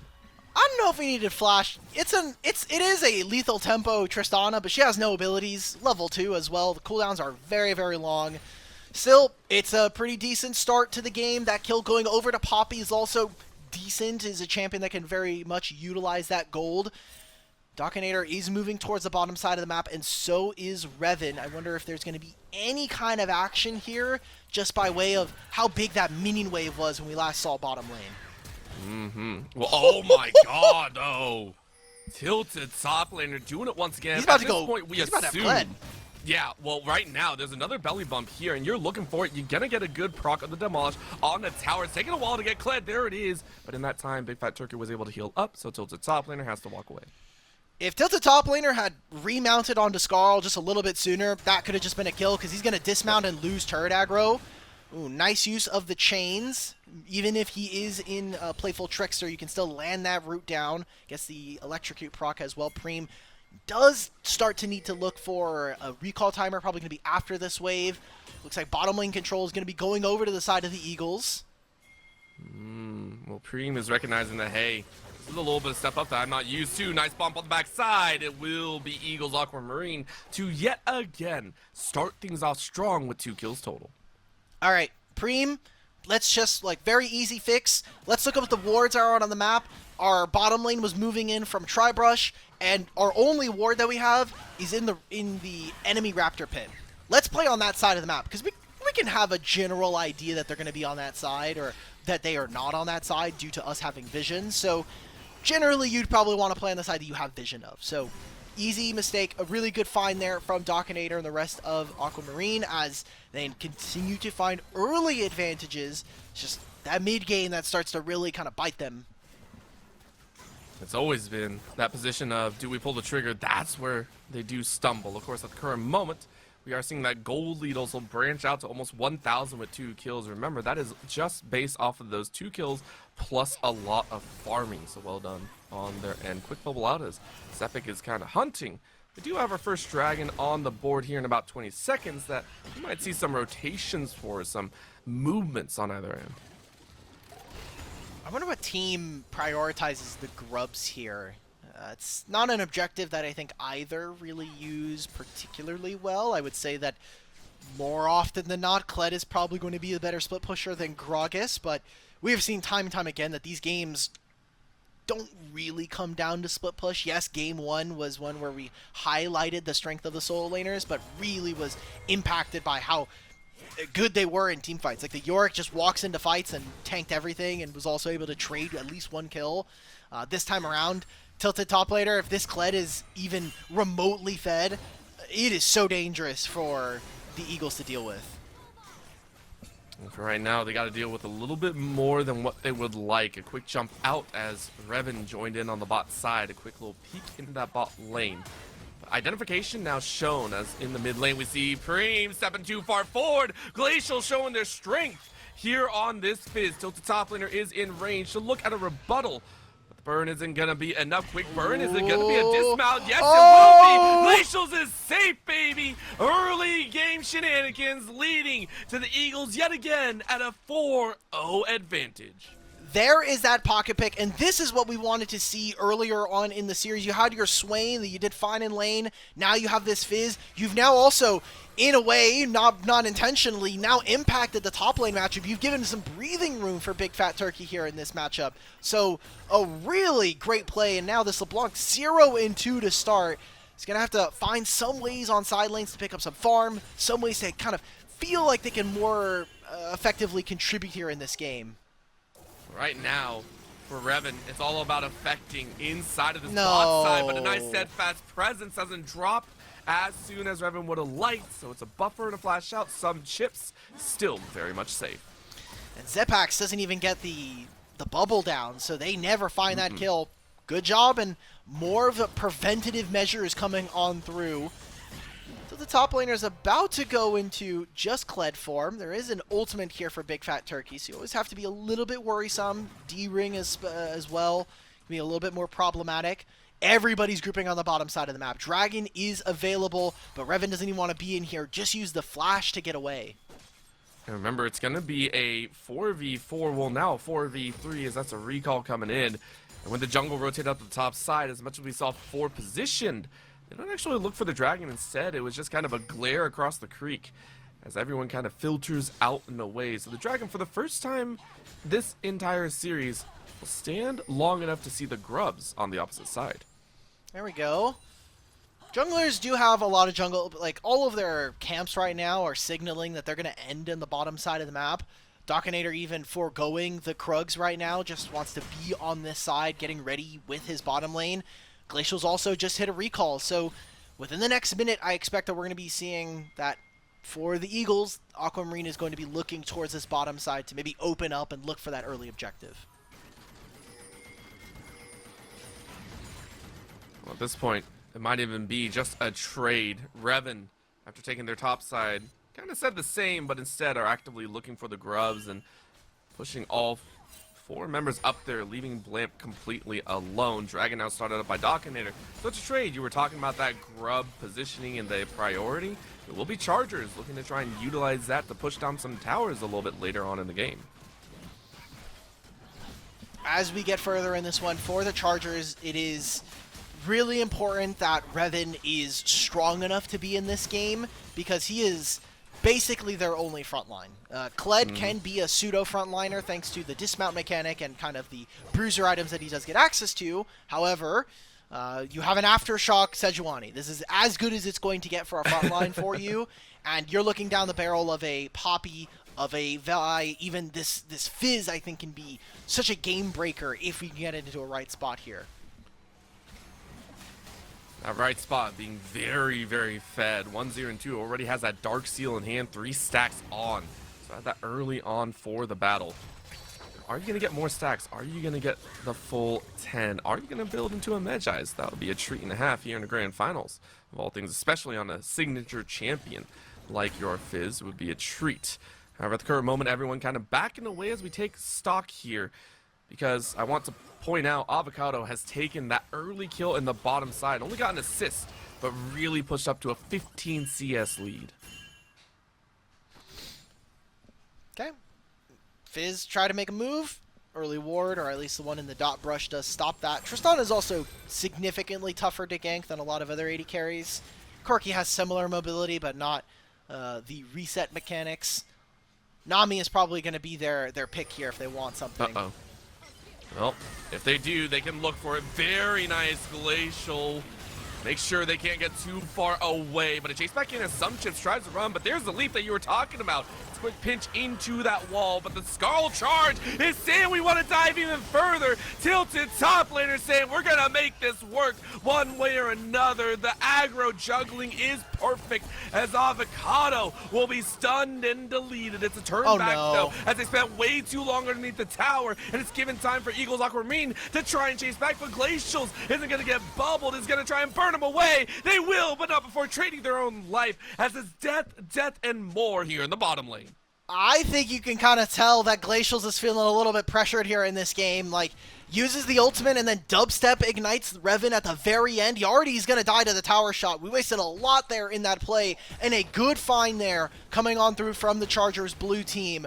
They get multiple dives. They prevent a lot of a big wave there for Avocado to catch, and they get some gold, I think, in the right pockets, both into Blamp and a Preem. So it's great that Gragas gets the farm up away, maybe take another turret plate here, but that was a really nice response, and they're still down 1,500 gold from the side of Chargers, so we see a little bit more from them in this vein. I mean, if they can, it's good, but for right now, it's still leaning into Eagle side. Blamp, though. Blamp about to get rotated on. Listen, it's Vandal City versus Vandal City, and I don't think Blamp enjoys it. Tries to boost away, but Avocado Valkyrie's right back in. That's some chips to pick up their second of the game. All right, that's the big wave now, and also has the Sheen. Gonna walk up. No, opts to not go for it, so not a single turret plate being lost here, at least for the time being on the side of the Chargers bottom lane. But we're now seeing a little bit of movement towards this dragon. Doesn't spawn for another minute and a half here, but the Scuttle taken here. And a little bit of movement around this mid lane. Tilted top laner is going to have that ultimate coming up very soon. Of course. And for their own, my big question is, who steps up once again? Zepek steps up, but decides it's a little bit not worth it. Waves on out. Oh, the blast cone, though! Some chip says I have sushi on the mind, and it's Zepek to fall. That's a big pickup for themselves. It's a nice revenge kill, of course, for some chips. But that's a little bit of a heads-up moment there from that turtle. Oh, topside, though! What a win! Big fat turkey with the dub! There we go, and the solo kill. This is going to be an AP Gragas all the way through. Rod of Ages and the tier. I wonder if they'll finish that or maybe go for something like a Fimble Winter there. But that's very dangerous. This Kled now 0-3 here in this game. Got a couple assists on that bottom lane play, but aside from that, we're already starting to see that the Eagles are fighting back, and they're making it through this game right now. Now with a 3,000 gold differential between them and their opponents. Dragon just now coming up, put a little bit more emphasis on this objective just because of the fact that we've seen time and time again, they got close, no cigar in that game number 2, and it really feels like Eagles just have a lot more engaged tools that allow for them to kind of they can kind of bull fist their way through a lot of fights. I would almost double down on that and say they also have a variety of opportunities to fight on back. That's what's going to make them wholly different. But the one-and-done style may yield even better results as tilted top laner, maybe tilted in a different direction than game number 1 and 2, as they charge on in to take Dockinator's life and give the Chargers the Ocean Drag. But how much of this dragon are they going to really be able to trade for? Because it's a single turret, it's going to be a single objective. It looks like their bottom lane is now going to move and face off into Fizz. Seeing right now that Big Fat Turkey is farming this top lane. Oh, what a bubble. That bubble is wild, by the way. The clip Jesus. side as well. Sorry, I know you were talking about the macro, but I had to call That's that out. fine. No, that's fine. That was a really good play there from Zepax. Finds that pick onto some chips. Ultimately, I will say, gold-wise, you're still happy about this. All right, that's going to be a jump in. A jump back to the first distortion moment as Glacial's Oh. going to try and run for it. He has no They've mana. gotten another kill. They're 5-1 and 2. No mana up there. And Big Fat Turkey is here. And now they found Zepax. Zepax is cooked once again. Eagles Aquamarine are finding their prey in every twist and turn. All right, maybe that flexibility that I was mentioning earlier is starting to bite them because they don't have as much tank stats, and with Blamp with no mana, at that point you probably just have to give it up now. They lose even more. They lose 2 kills, probably even a mid-turret here. There's no one who can teleport for this. It looks like there's some contest that they want to do on the top side with Herald spawning now. This is a huge injection of gold going over to the side of the Eagles, and this is exactly the game state that they want here in this.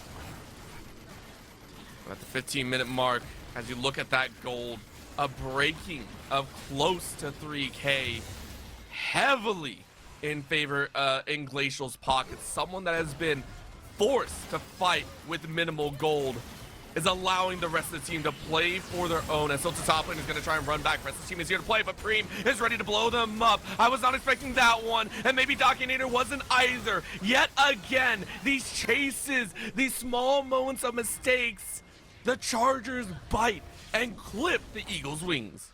That's fine. That's 2 kills. You stop the kill going on a tilted top laner, but I think you're still bleeding so much rest on the gold. You even get the teleport out from tilted top laner, and Glacials is still going to get this turret. He's going to have the ultimate coming up soon, so I like the respect coming in from the Kled. It's a minor stopgap measure from the Chargers, able to follow up on that play, and the Herald still goes to the favor of the Eagles. 100% true. Might be peppered a little bit. They're still flying high in the sky. I'm keeping eyes on where Glacial goes next, because everywhere we see Glacial, kills are sure to follow. Making in here 2.5 minutes towards the next trick. Excuse me. And the best part, you get an Infernal. This, to me, signals there will be fighting, and more fighting. We get to see them around this streak, so put your stopwatches on. 2 minutes before we see everyone gather around the spot side. Important items are going to start to come on through as well. I mean, 2 items here for the Tristana. Maybe a Navori Flicker Blades means that you just have permanent uptime on all of your spells. Second item on Preem would be nice, but I just don't think we're going to be there. Glacials is already getting closer and closer to that Shadow Flame. So I want to watch this mid lane. The solo lanes have been a very big part of this best of 5 grand finals, and Glacials, a lot of work has gone into this mid lane. The Swain in game number 1 was okay, but ended up falling off later on. Orianna in the game number 2 was taken advantage of in the side lanes, and now on a pocket pick Fizz, this might be kind of like the one to kind of stamp his name on, and you kind of bring it out to an even bigger picture here, Orbital. It's cool if they win this game, but then we need to see even more from the Eagles. They need to be able to win multiple games after this, and we can kind of get into that as we get closer to the end of this one. But it's going to be a mountain to climb, and it obviously starts with good performances like this. And we need to see them take charge of not just this game, but the series. And to me, that also speaks to how they play these fights. Keep in mind, how did the Chargers win Game 2? It wasn't based off of the early game. They fought from a deficit. They fought from, I think, a 2.5k deficit. It was by calling these shots, willing to take that plunge of, can we just kill 1 person? Can we kill 2? Can we kill 3? And working from there. The Eagles need to have that shot calling priority, that ability to say, hey, we're just going to pull it and see what happens. They need to commit and be willing to kind of put the Chargers on the back foot, which we haven't really been able to see the Eagles do all series long. At the current moment, though, it is a press towards that mid lane as it's a pinch against the wall. Revan is the one currently body blocked here. Wave is out. Revan is okay, tanky, but not full enough. That redemption is a little bit late as you're bumped out of range just for good measure. Well played at the end as the Eagles take a tower and kill. You're looking for a little bit more off of this. There's about a 15-second delay between Dragon spawning and Revan being up here. It's actually 20 now that we look at it. Glacials is behind. No ultimate. Just go for Zepax. I like it. It doesn't matter. It's just to try and scatter around. But of course, now you might be a little bit worried, as that's going to be the bear trap. Enough. One more jump forward. The distortion will take the life. And my apologies, Chargers. I did not know your game as soon as Tilted and Preem joined the battle. It's a whole different story. Dragon, though, being started up here and almost completed as it is, smited away. Well claimed by the Eagles squad. It will take more than enough. A jump back onto Big Fat Turkey. But at this point, it is just damage. Flash out. They will survive for the moment. That's a very, very costly flash there for both of them. Probably just going to be the mid-tier one traded here at the end of the day. Dragon going over to the Eagles. Ultimately, not as big of a deal because of the fact that the Chargers were able to grab one of those first two. Means it is it's going to be a while before we start to see Soul Point and getting closer to that one. So, again, I think for the Chargers, despite the fact that they've had a much rougher early game here in this game number 3, they have a ton of house money that they can play with just by nature of being up in the series. And they're still pretty competitive. Now we have an Otacon here. There is an ultimate, or there's a teleport here for Tilted Top Laner, but no Kled ultimate available. So are they just going to preemptively move down? As soon as this gets down onto Vision, yeah, this is just going to be a 4-on-5. Well, it's not really. It's going to be a 3-on-5 at this point. As Glacial's looking, but they're popped. I thought it was going to be a pure deletion, but it's not. Instead, it's a 1-for-1 at the end of the day, and Dockinator is actually getting caught here yet again. It is Chargers to rip that cord, pull that trigger, even in a dire situation, and they somehow come out in an even state. Now they turn onto the Otacon. Dockinator can't start it up. It's only at 5K. Some chips and Big Fat Turkey are going to try and run interference. Dockinator's back. Are they going to find it? It's going to come down to a smite battle. Who picks it up? It is Dockinator. Dockinator gets it. How many more kills can they get? Some chip's going to try and run away. Big Fat Turkey says, please give me the kill. Exhaust goes down. Blimp is gone. It's all down to Tilted to try and salvage some of this gold. But the most you get is another one. Some chips taking low. Pinches the other Yordle into the wall. It's another dismount. A cast could try and end, but it won't be enough. Distortion denied with the steadfast presence. And some chips walking away, but they will drop their life in tow. And at this point, it's just going to be consolation prizes at the end. What? As Dockinator he was getting chased? And sacrifices their life to try and take mid-tower, it looked like. No, yeah, good steal on the Otacon coming in from Dockinator. That's an amazing one to keep them in this game. It's good experience. 24 HP on the turret is impressive enough there. Some minor things. One, Tilted Top Laner, he remounts, ults, and as soon as he goes to go for the charge, instantly gets dismounted. So that was a good cancel coming in from the Eagles. They get a lot of good parts of that fight, but I think the fact that that fight is even close in the first place, you're going for a flip there. You can see that the Eagles are a little bit more on the back foot here, and Glacials has now died a few times, giving really necessary shutdown gold over to the Chargers. And negating the lead that you had earlier. Assassins live off of the snowball, and it feels like Preem is actually bitten back in that snowball fashion, actually outpacing Glacials right now, 6-3-1 for their own. And remember that gold lead that we were mentioning, just to put an exclamation point at the end of your statement there, Alk. We're now down to less than 1,000 gold. We're looking, less than 2,000 gold. We're looking at 1.5 between the two teams. Chargers are consistently closing that gap. It's tough. It's a tough game here. Remember, this is potentially the last game of this Grand Finals, last game that some of these players will play in general. Tilted, Revan, and Zapaxis, will be their final competitive season here in NECC. We've had a lot of students come and go in the halls of NECC, and I think to also be able to end it in a Grand Finals win would be fantastic. Also to note, it is also, like we were mentioning, this is going to be one of the last competitive events as we close out on the 2025 season. Been all I can say is an absolute treat to even be here to watch and commentate some of these amazing players, and to know that some of them might close, other doors might open in the future, who knows. At the same time, though, we got to close this one out as we got 35 seconds towards a dragon. No vision on either side, really, by the way. Only one ward on the flip for the Chargers, and that's what the Eagles are currently going on. A warding mission of sorts, just to try and get a little bit more eyes inside the forest. Ooh, they can go for a flank here. So when you have Kled, you can be a little bit more lenient about what vision you're allowed to give up here. Big pike onto Glacials. That's half his HP right now. Yeah, but Revan is way out of line here. No one else was even close. They are going to burn. Now, can anyone clean it up on the back end? Split fight once again tilted in a 1v3. In goes Blamp to try and help out on the back end. What is he You doing? get annihilated. Glacials might not be pure fed, but you're still fed quite a bit. And that's the rest of the Chargers vastly overestimating their strengths and their weaknesses. And it'll be Dragon number 3 for Eagles Aquamarine. You called it right there. That's a free kill. Blamp maybe seeing red, maybe trying to see the light at the end of the tunnel to get them over this game. You went right into the melee range of a Fizz. Like, that's a massive mistake. And I was going to say, it's okay to give up this dragon. It is only soul point. You're only going to get up to this dragon. You'll still have 5 minutes to play, but you've given over a massive amount of gold. Some of these champions are going to start to either complete their 3rd item or get closer to really important components. That's a Seeker's Arm Guard now completed for Glacial. That could have been their fight if they were able to just stall just a little bit longer.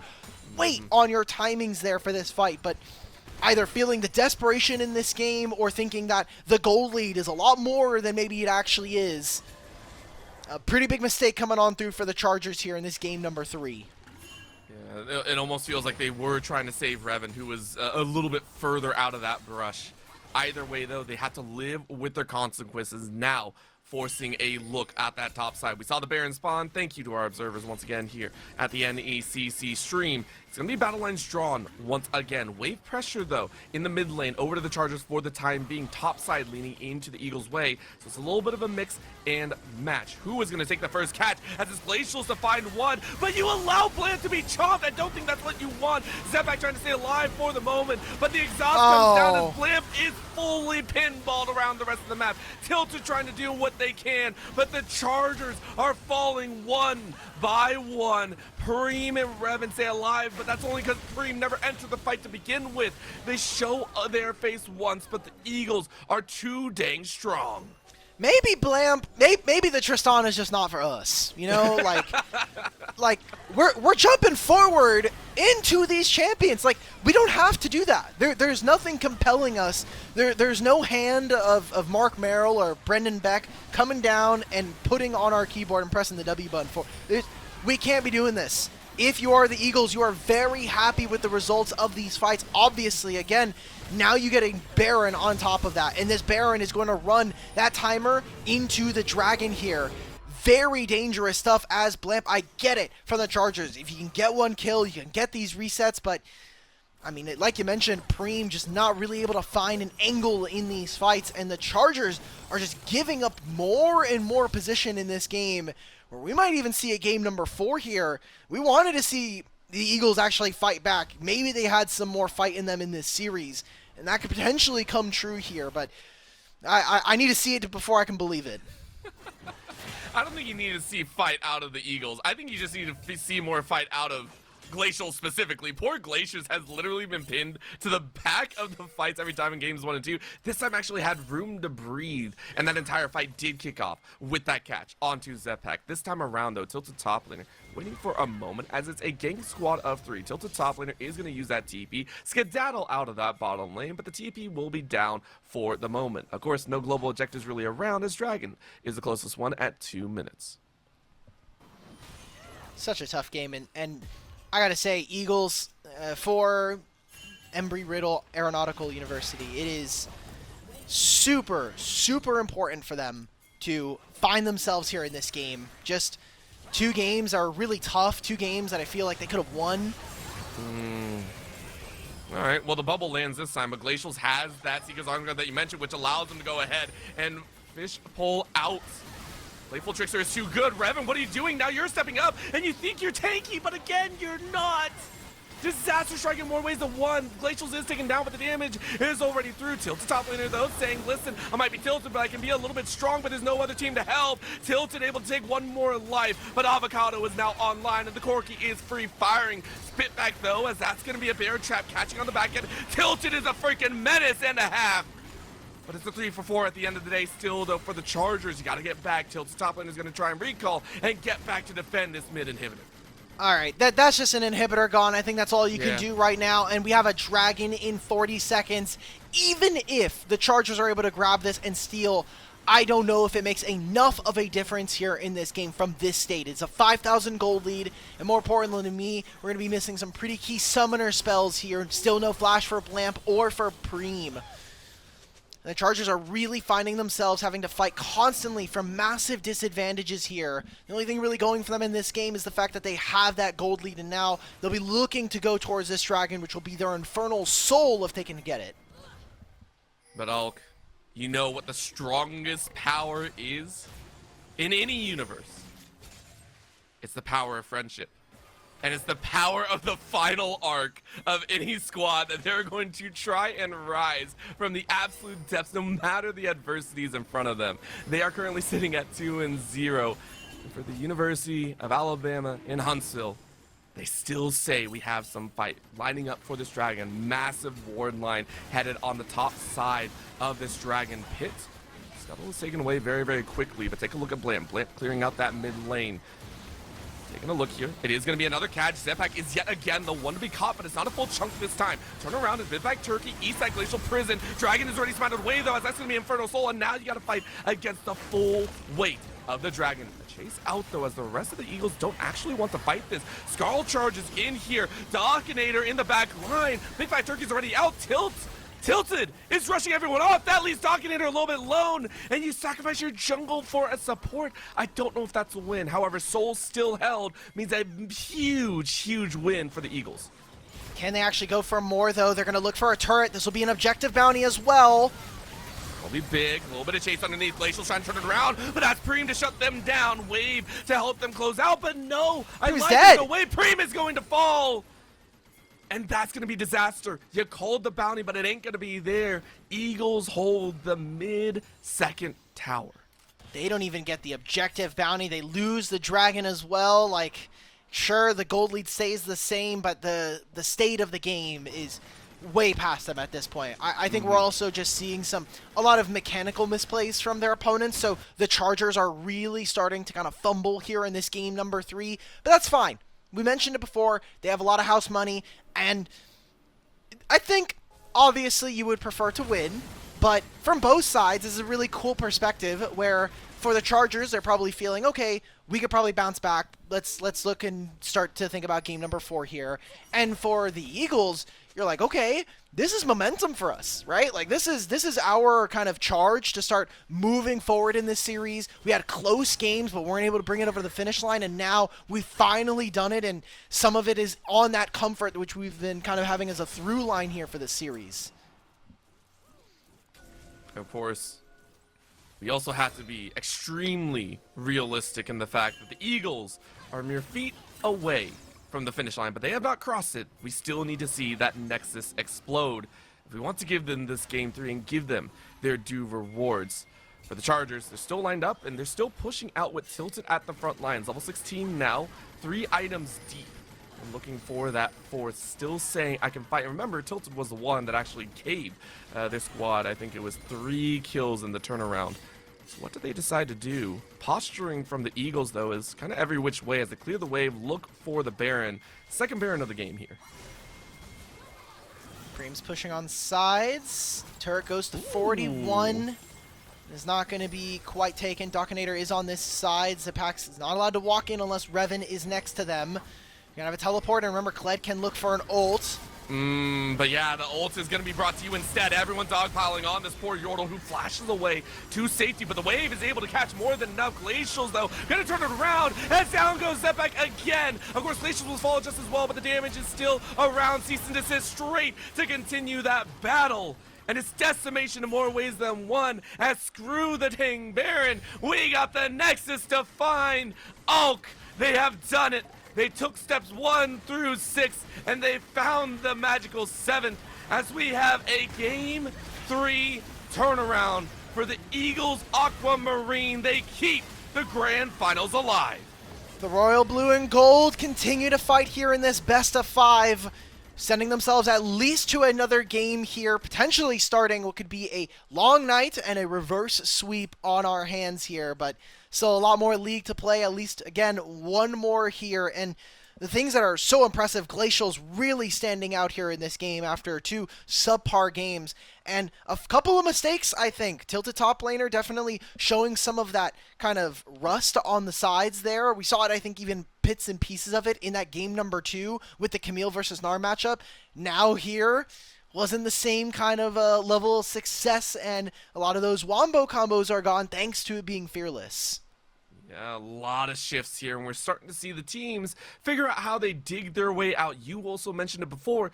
First time these teams are actively playing in the NECC for a BO5. We're now in uncharted territory, and they better have more champions in the bank. Oh, I'm very excited to see what is going to go down here in just a little bit. But for those at home, I want to make sure that you get a little bit of rest. And if you need a bit of rest for your eyes specifically, well, Buy Blue Light has you covered. Their premium blue light glasses keep you sharp, focused, and ready for victory without the eye strain. Level up your game and protect your vision. Check out Buy Blue Light today, the official eye care partner of the NECC. That is BYEBluelight.com. We're going to go to a short break, and when we come back, Game 4 on the horizon. Welcome to the marathon instead of the sprint, as we are headed to a game number 4. We saw previously that, hey, Eagles Aquamarine are able to step up, especially with Glacial. I have to give props to Glacial and, of course, Big Fat Turkey, but we'll get to that later. Glacial being given their gifted champions in there. The Fizz, between the Fizz and Akali, really did numbers in that early game.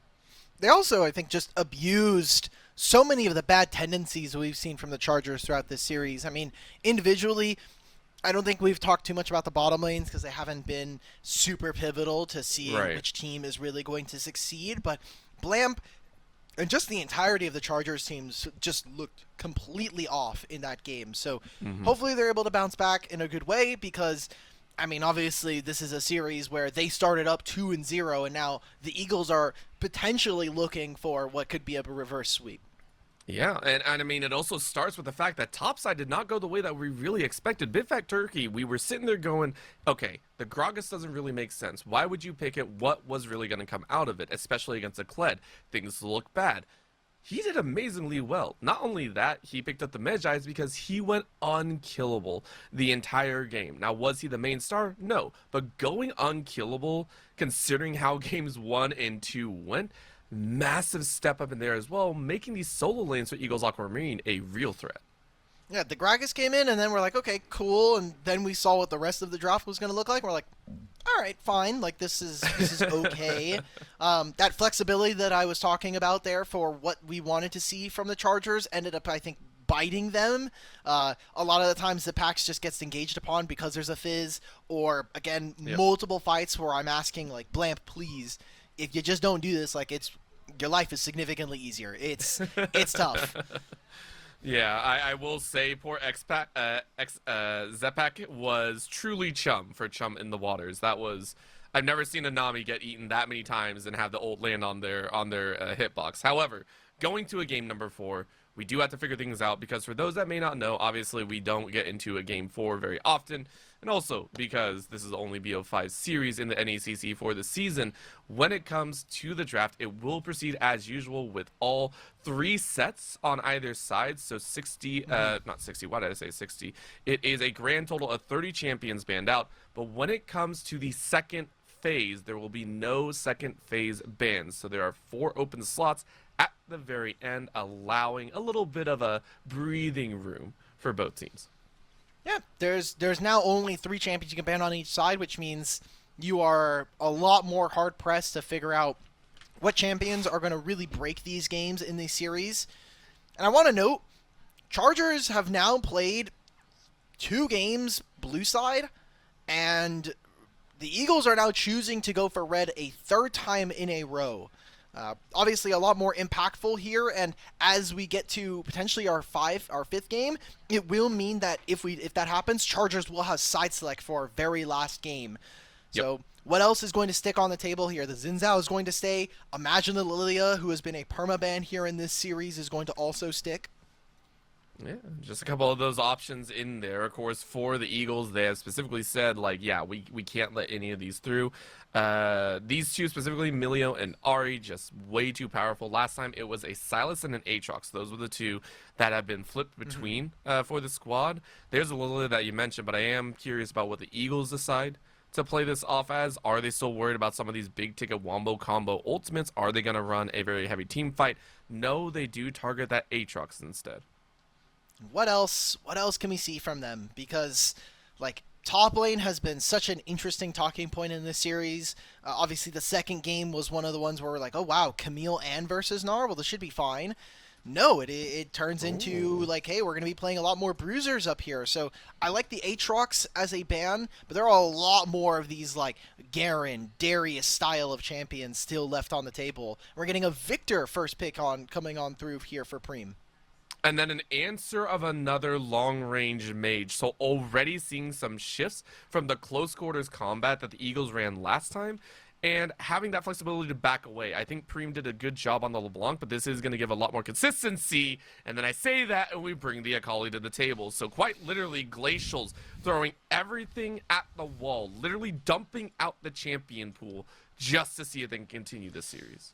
Yeah, let's just get him on to comfort here. It was a part of our early series talk was just making sure that in these large series, in the long series anyway, you want to make sure that you can try to isolate certain champions and certain compositions. They're going to just kind of naturally play towards either our players' tendencies or just comfort. Really, really big on that, especially here in Collegiate. Going for Chargers now, we are talking about just trying to scale. We're going to go for a Bard to try to punish the Seraphine. We're going for a Smolder, which can be a little bit more susceptible to an Akali. And a Victor, who can be a bit of a lane bully, but I think all in all, seems like for the side of the Eagles, they are going for a composition that really wants to just press one button and kind of let it rip from there. And also very pinpointed, I think, towards that Akali. This is a very set up bot lane. You were just mentioning before that the bot lanes for both these teams have been fairly quiet in the game and honestly picked on in game number 3. This time around, we're seeing the Ashe and the Seraphine. Great setup in terms of catching up to the Akali, gifting this Akali the ability to dance on through a team fight. So I like that kind of arrowhead figure and really opening the doors for Glacial. Now, the question is, will what Dockinator drafts this time around also lead to that? Dockinator has played very facilitating junglers with that, with the Vi as well, I think with the J4. So I want to see if it happens again. What else is left? You're going to play like true. Lee That's the other Sin? side. You're not playing Xin Morgana Zhao. jungle. Just screw it. I don't know. No. Let's move away from those champions. I will say, you kind of look at this draft. I think that they are a bit on the squishy side. Ashe can also lack a little bit of damage. We're going for full-on dive. Okay, that is where we're moving into. So Akali and Nocturne are going to be big parts of this game. Have to watch the mid-jungle. We have not seen, I think, too much of Glacials and Dockinator working together in tandem. But if we're talking about dive, this works. I don't like Shen. Shen theoretically should be able to counter Nocturne, but Nocturne presses ult and you can no longer use the Stand United. So yeah, that's tough. Yeah, it's a very lane focus again. And granted, for a tilted top laner, it has all been in that laning aspect. It doesn't matter what champion you pick. It's been very geared towards, I want to win the laning phase. I wonder if this is going to be actually a flash ignite Shen, much more for the laning phase, try and take over instead, and then look to power through later. And there's the Garen response. Okay, I like this call, Big Fat Turkey, taking up the challenge that has been laid down in the series. Bruiser versus a wannabe Bruiser. And I'm sure the way Tilted is going to play it. This could be a Trundle top. I think it's quite interesting. Shen jungle becomes a little bit more fluid as to where he wants to go. It is going to, in fact, still be the Trundle in the jungle. Still has a fine matchup into the Nocturne. I want to see heavy invades. I know that we have a like a Smolder on the bottom side, but Bard should hopefully open up for some angles for them to either look in mid lane or just get in the face of this Nocturne. Because I think when you have a Shen versus Garen and you have this matchup, the 2v2, it becomes a lot more enticing and a little bit more action-packed. Yeah, it does, and especially since the fact that I really do hope to see the Smolder hit stacks. I want to see them hit that breakpoint and see if it does turn around on its head, and I want to see the bot lane become an explosive power. Blamp has been so quiet. I want to see Blamp have their moment in the light. I want to see Blamp be able to show up and be like, yo, I made sure that we won the grand finals as well. Either way, it will be left on the Rift for the Chargers. They just need one more step to the top of their throne. They just need one more step to take it. But for the challengers, for the Eagles, who have dominated all split long, the one mar on their regular season record has come back to bite them, and they're ready to turn that around to a victory here in this playoff. Can they do it though? It's all here. This is the last match of the season. This is the last couple of games that we'll be seeing, not just of these teams and of the NECC in total for 2025, but of some of these players. And now we're getting a level 1 here. Blind, by the way. No wards. They just decided we're throwing spells into that brush, and we're able to get a little bit of damage. Shouldn't matter too much for now. Oh. Well, actually, that's interesting. So it's a heavy investment. The reason I say ood and odd is we're seeing some of the most aggressive warding and anti-warding positions. So deep warding coming out from Chargers in that top side, a deep ward from the Eagles on the bottom side, but a double safety ward from the Chargers means that Blamp and Zepak are actually going to be blind here on the bot side, especially when Dominator comes around, I think. Yeah, by the time that they get here, I mean, there's going to be maybe one ward. Bard will have access to at least one here before that happens. Depends on how fast Dominator decides to go for a clear. You know, you are playing Nocturnes, you have a little bit more access to things like that. Here's already that poke of that double range bottom lane. We'll see if Zipax and Blamp can do anything. This is also a Bard with Electrocute. They're spending it on Seraphine. I mean, I don't dislike that, but come level 2, you're like, really? Okay, like, I'm going to heal that up. Either way, though, a nice little start. As we said, this bot lane has also been very, very volatile in just its own little vacuum. We saw First Blood come down after some chips was able to get a great pin against the wall. Zepak stood up a little bit too fast. With the level 2s being hit, though, Zepak picks up 2 very nice Cocoa Cups and says thank you very much in the mid lane, though. Preem making sure to throw down that damage. Glacial's rightfully so will take the brunt of this melee versus ranged matchup. Alright, so he knows Dominator is here. Shouldn't be under any threat. Wave is fine. Glacials is going to have to answer this.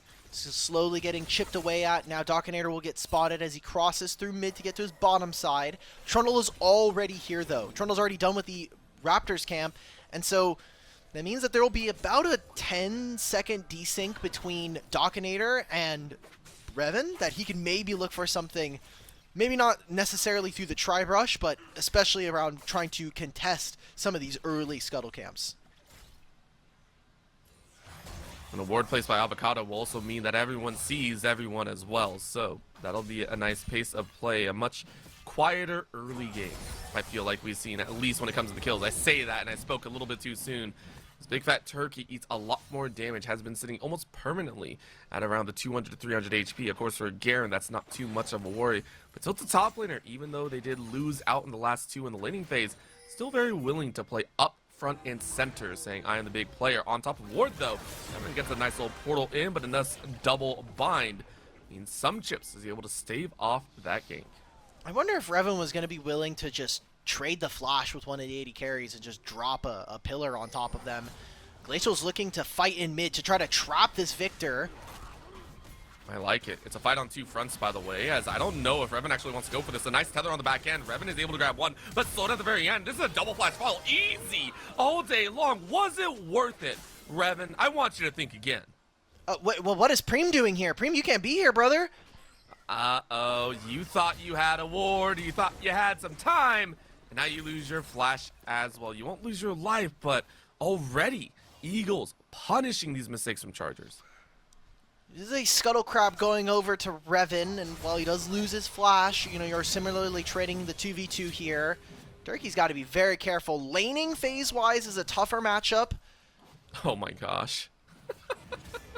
Dominator has jumped from bot river to mid, top side now, truly influencing every bit of That's the just map, kill. but maybe not enough. As Tilted top laner quite literally solos that out. Revan was only there for the support. It's a turnaround for UAH, a much needed one, of course. Exactly, and this is the part of the lane that's so difficult when you're playing as a Garen, is Shen in lane is really, really dominant. That taunt is make or break the entirety of the lane, and also just having a free way of dodging out on the silence. Very much a very tough matchup to pilot early. You'll get better as you get items, and as you are Garen, you'll probably just get more stats as the game goes on, but I think this is probably the one shining spot here. We're going to be expecting for this Smolder to eventually get to a point where you get to the executes, but it's all about whether or not they actually survive any of it, thanks to the burst that the Eagles have. A little bit of catch on the top side, though, as Big Fat Turkey was a little bit too fat, looked to try and get a bit too greedy, and this time Revan is able to pick one up for themselves. That is a nice little pinch in there. Preem, though, getting the glacial treatment from games 1 and 2. 2 visits from Dockinator. Maybe a third if we see that turnaround, but Glacials maybe walked a little bit too far. The Chaos Yeah, is Shen ult. not going to reach, though. There will be a turn, and it is Oh! Tilted top laner ain't waiting for the late game. A 2-for-1. You'll take that all day long. Oh, hell yeah. And even if Glacials does get that, think about all of these Victor stacks that he's getting. Already has one of his evolves as well. That's an amazing find coming on through from Tilted top laner. Gets to level 6, and immediately he's able to make an impact with that ult.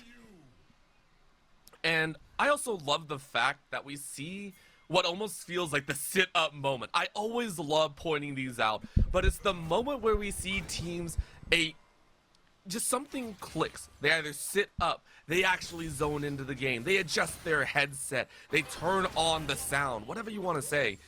But Tilted went from I'm gonna farm early to I'm going to influence anywhere. As soon as level 6 hit, I am joining in and we're diving this tower. I want to see if Tilted can keep up that pace, though, as we look towards the rest of this early game. It's all about when you can take turns here.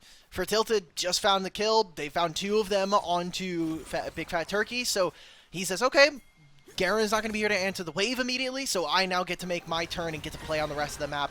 Now he gets to continue to push this wave, utilizing that Tiamat passive to help him push. Revan has to get out of here. There'll be a portal to get him away to safety. Once the level 6s are available for the bottom lane, it'll be a little bit of a different story, but Glacials with that perfect execution and the Nocturne Darkness available to them should just mean that we're going to farm waves for the time being, and an early Dragon will go over to the Eagles.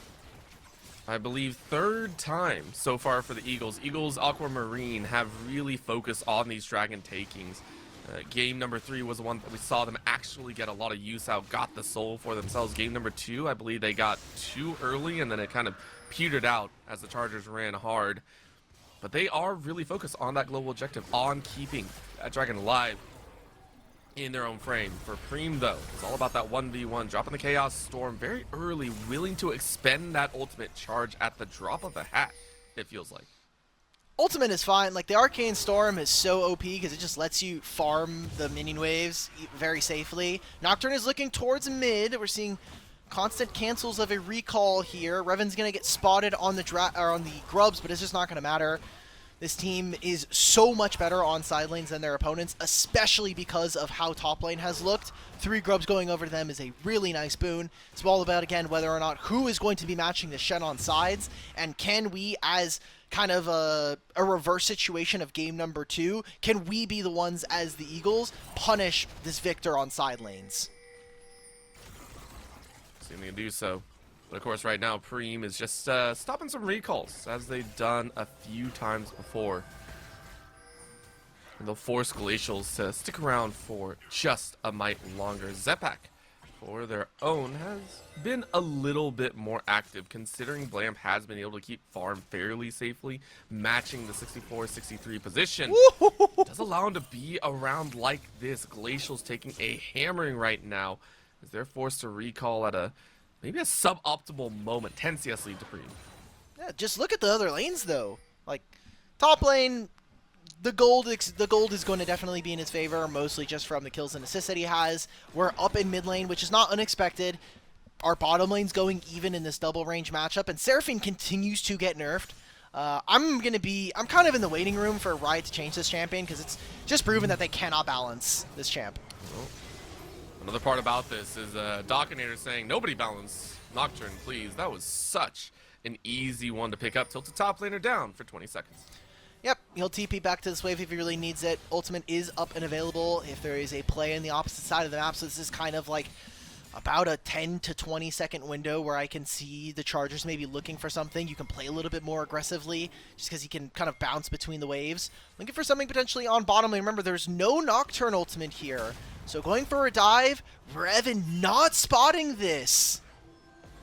Actually, I believe was able to see Glacials, and now they're going to try and turn it around. Perfect execution used number one. Zeppek, though, burning that heal. In comes the Temper Fate, and you're able to catch two, but the portal's in the wrong direction. In comes Mom, though. Encore turned it around. So what are we doing? Ultimate, but what a catch! The stasis will hold some chips close, and that allows Preem to flash on in. Flash out with the arrow to slow them down as Revan is denied a tower dive. Nice exchange overall, and it looks like the Chargers are always willing to scrap. They're going to get this. They can maybe go for more turret plates here. That's a hefty investment of flashes, though. And also a TP as well. Glacials goes into the Shroud to buy a little bit of time. And they draw the TP from the top side. Big Fat Turkey looking, but a nice pillar to slow them down. But keep in mind, it's giving a lot of time for Dockinator, who this entire time has been powering through this mid lane. Waves and 2 plates. That is a good jungler right there. That guy said, hey, I don't have ultimate. You guys can make this play. I'm going to go get me some gold. You guys keep doing whatever you're doing.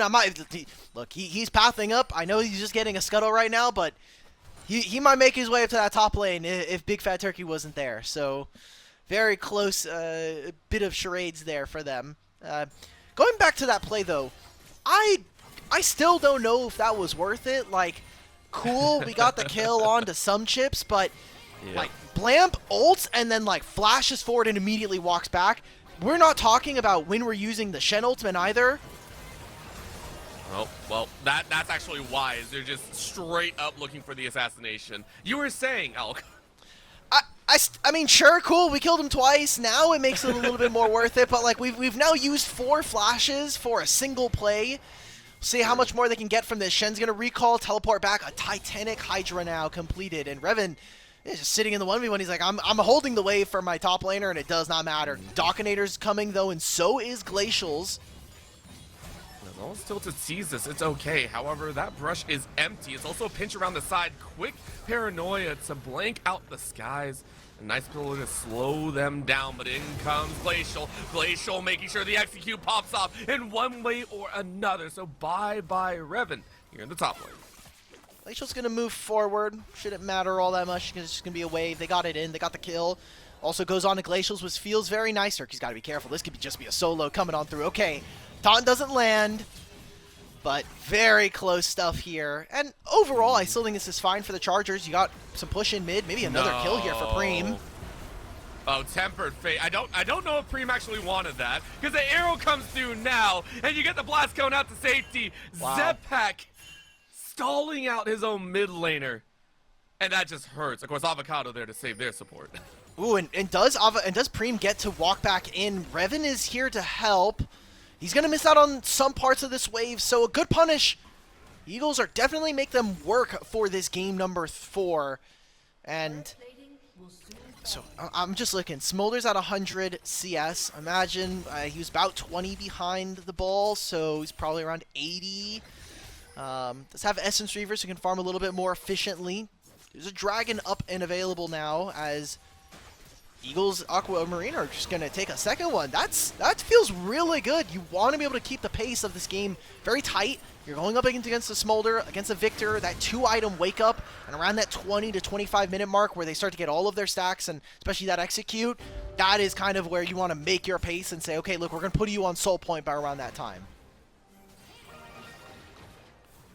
Do like it. Of course, for Zeppek, who was rotating around, was like, all right, you went for Dragon. I'll look to kind of bully you out. It's going to be a double up, quick portal out, but Dockinator is in the zone. Keep eyes on that paranoia. About 2 seconds off here.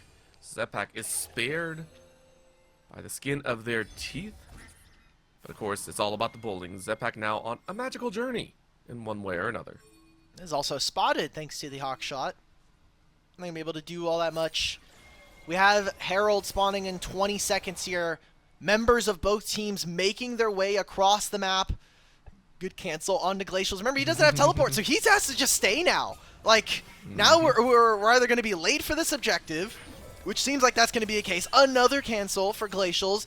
At this point, you're just staying for the wave, and now you're in a spot where you're going to be down gold because you haven't spent it, right? Unspent gold means nothing in the grand scheme of the game. So you're at a pretty nice advantage if you are the Chargers. Ooh, okay. Well, not only that, there's a Paranoia coming in. Arrow from downtown as well. As the fight is kicking off here for the Chargers in the mid lane. They actually dropped Doc quite low, but the Encore charms up 4. Glacial's wondering if they want to turn it around, but they're going to flash out to safety. Avocado throwing down the peppering spray. But Blamp draws that Stand United and Tilted joins the fight. Nobody falls, but everyone meets here in the ARAM in the mid. You can see it's a little tense, though. Garen is here and has an execute. Doesn't have flash, so it's a little bit tougher. That Shen ultimate went onto Blamp and not onto Preem. He walked forward and then immediately had to leave, recognizing he wasn't getting the Stand United. And with all of those trades, no one going down, the Eagles will be the one to claim the Herald unless some kind of steal comes on through. And the HP bars are really there, but Revenant's coming around. Whoa! Flashing way too late. Chomp, chomp, body gone. And Eagles, Aquamarine will hang on to that objective.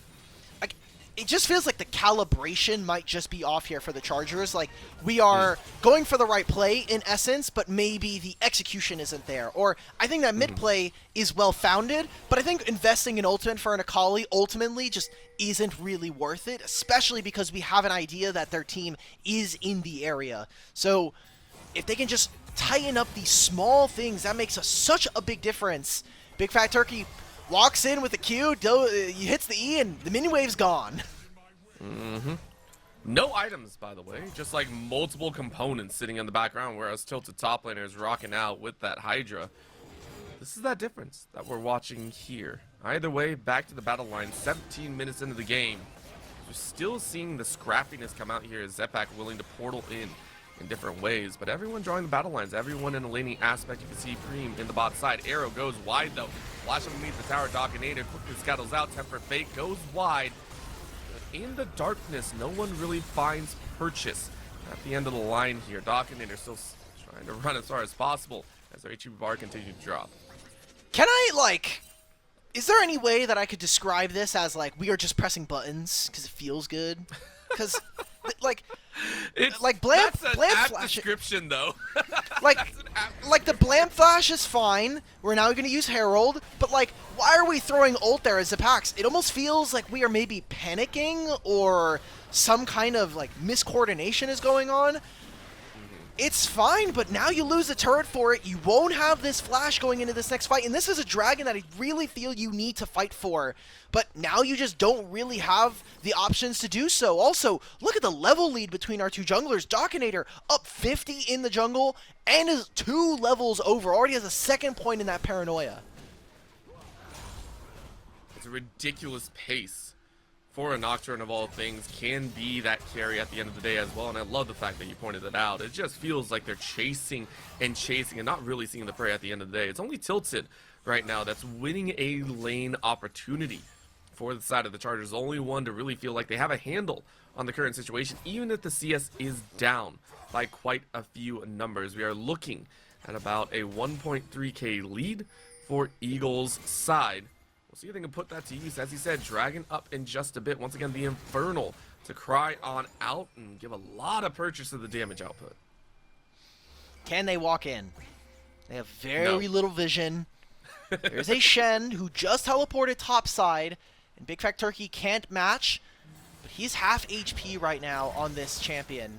Spax, gotta be careful. This is a very dangerous dance you're taking right now. You see Ashe on the mid lane. She's going to clear this wave. She gets to stay that far up because they have a Nocturne. As long as Nocturne is not on vision, that is basically like a Chekhov's gun that they can never find out until it is Eagles that want to pull the trigger.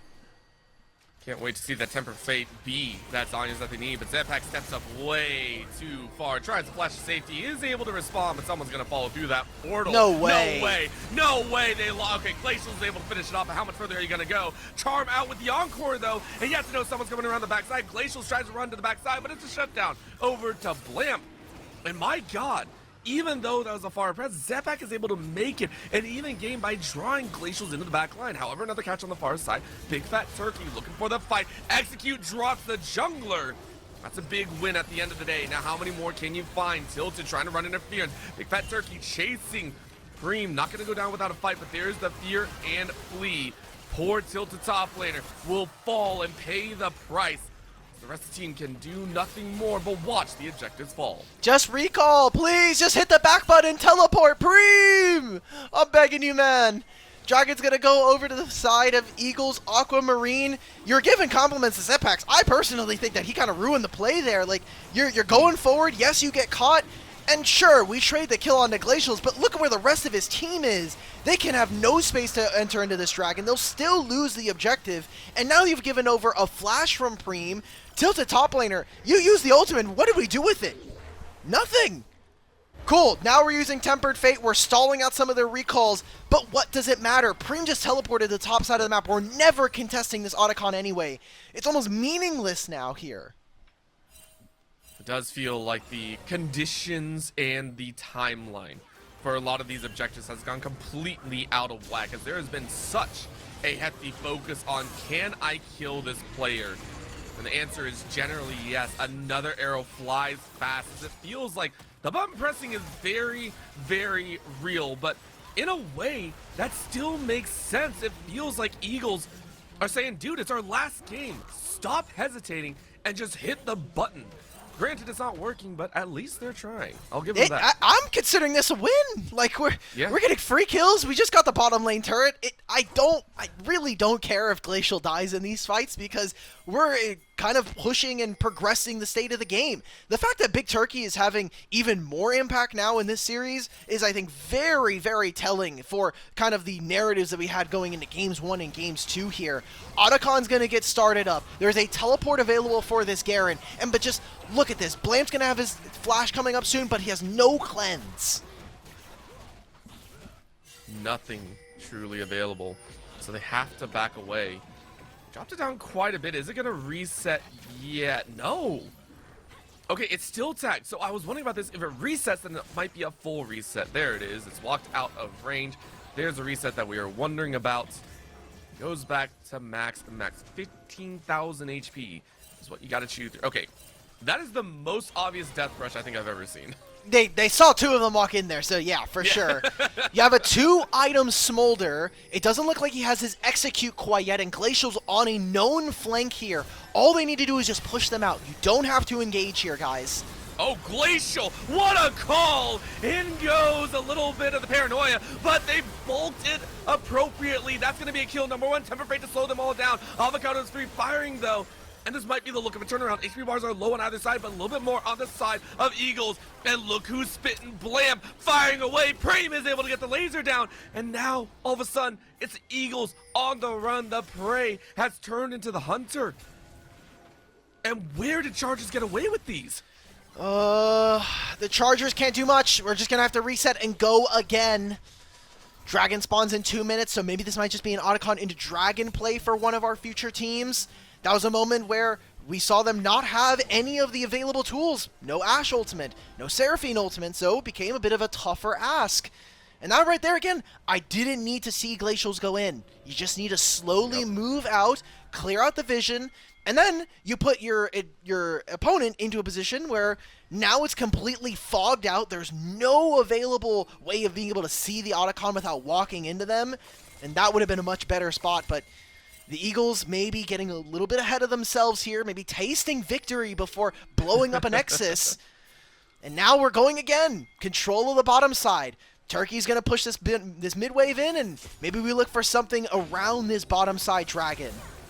Oh, Glacials saying, I have no other option. What is he doing? Zepak, though, said, I have no other options, and took a portal into enemy territory, but it does yield a kill on the other side. The messiness is starting to get worse and worse, and Alk, you're calling it perfectly. Eagles, why are we doing that, man? So let's put stuff into context here. This is the East Conference, and Alabama, and this is, so Embry actually has 2 campuses, but this is, I'm assuming, going to be the Daytona Beach one in Florida. It is 11 o'clock now. and they've played 4 games. This is our 4th game, right? Like, if we're being honest, it's going to be a long day. They probably were already up before this, obviously, and now we're going into Game 4, potentially a Game 5, if the Eagles can win this game. We're starting to see some of that cleanliness, some of that level of play start to dip due to just natural fatigue. And I think the marathon versus the sprint, we play best of 3s all season long, except for a single best of 5 here in the finals. There's only so much you can prep for, and it's really tough to get that kind of preparation. Well, the preparation is currently going down on about 3 different fronts here. Avocado running for their life, but it was a Dominator on the far end off your screen. Laser comes down, though, as Preem takes their life, and it's a 1v1 for Revan against Big Fat Turkey. That ain't gonna go their way. Zepax has to walk away now, as there's another tether on the back end, but Tilted says, dude, I got this, Glacials! but it opens up for Glacial to fire on the back end. Blamp is now very low, and you can't continue any further, as that will be yet another 2 for 3, but this time in the opposite direction, as it's Eagles to take 3 lives. Glacial's just having such a big impact. They do not care about this Otacon. Let's get this Dragon Soul up and ready for ourselves. 15 seconds for Preem. He can maybe teleport. It is only Tilted who can make any difference here in this play. Can he somehow outsmite the jungle? It's not going to even attempt it. It's just going to be a 3 Infernal Drake going over to the Eagles Aquamarine. And you want to know the worst part about this? Is I can't even say Soul is a deciding factor with how messy this game has been, with how messy the engages, the disengages, and choices have been. I don't even know if the Soul will be enough to determine that Eagles win this game. I will say it gives them a hefty advantage, though, as Blamp is calling a shot and starting up the Otacon, but it's on top of a ward that they just now scanned out, and everyone's dogpiling down on the bot side. Immediate TP. I like this from Tilted top laner, and there's still no execute here for Blamp. He is 5 stacks away. They're looking, and a concern here. In goes a quick deletion of Revan. Otacon is going to go the way of Eagles as they say hello to every buff. I might not have called it earlier, but the Otacon just might seal it. It's a quick charm, a tilted top laner as Preem is tilted in the wrong freaking direction. It's the entirety of the Chargers stopped at 0 miles an hour as it's an ace for the Eagles Aquamarine. I think that Infernal Soul just made it way too difficult for them to play. You get all of this burst damage from Dominator, all of this burst from Glacials on this Akali, and they make it impossible for the Chargers to really stand and let some of these slower fighting champions like a Victor and a Smolder from getting all of that important damage down. He got the execute mid-fight, but it doesn't matter. They already got the Otacon, and now massively ahead in this game, finally at a 5,000 gold lead. The Eagles are doing it, Orbital. They're starting to make it happen here. Are you a believer? A reverse sweep on our hands. They'd have to win this one and the next, but it's looking real good at that chance. Step 1 already completed. Make us believe. Step 2, complete the dream. Step 3, make it all a reality. And you're on step 1.5 right now. Revan, though, wants to put a stop in that plan. It will be difficult as Zepak walks straight into enemy territory. As much as I hate to say it, though, as a support, you don't have many choices. Oh! They're going to land right on your backside. You were trying to ward, trying to get information, and the information bit you in the backside. That's just going to be the Baron for free going over. Gets the kill. Victor's going to farm on the bottom side and maybe get closer to a second item. Zonia's is very important, I won't lie. Being able to have that for this Victor in these kind of fights, but it also might just be too damn late here. Now, if you are the Chargers, if you want any chance of finishing out the series in a 3-1 fashion, if you want to be able to come back from what is a insane deficit here in this game, you're looking at that Elder in 3 minutes. You got to survive the next 3 minutes, and you got to be able to make good headway towards this bottom side. I like the fact they're pushing this lane. It gives us some avenues to play later on.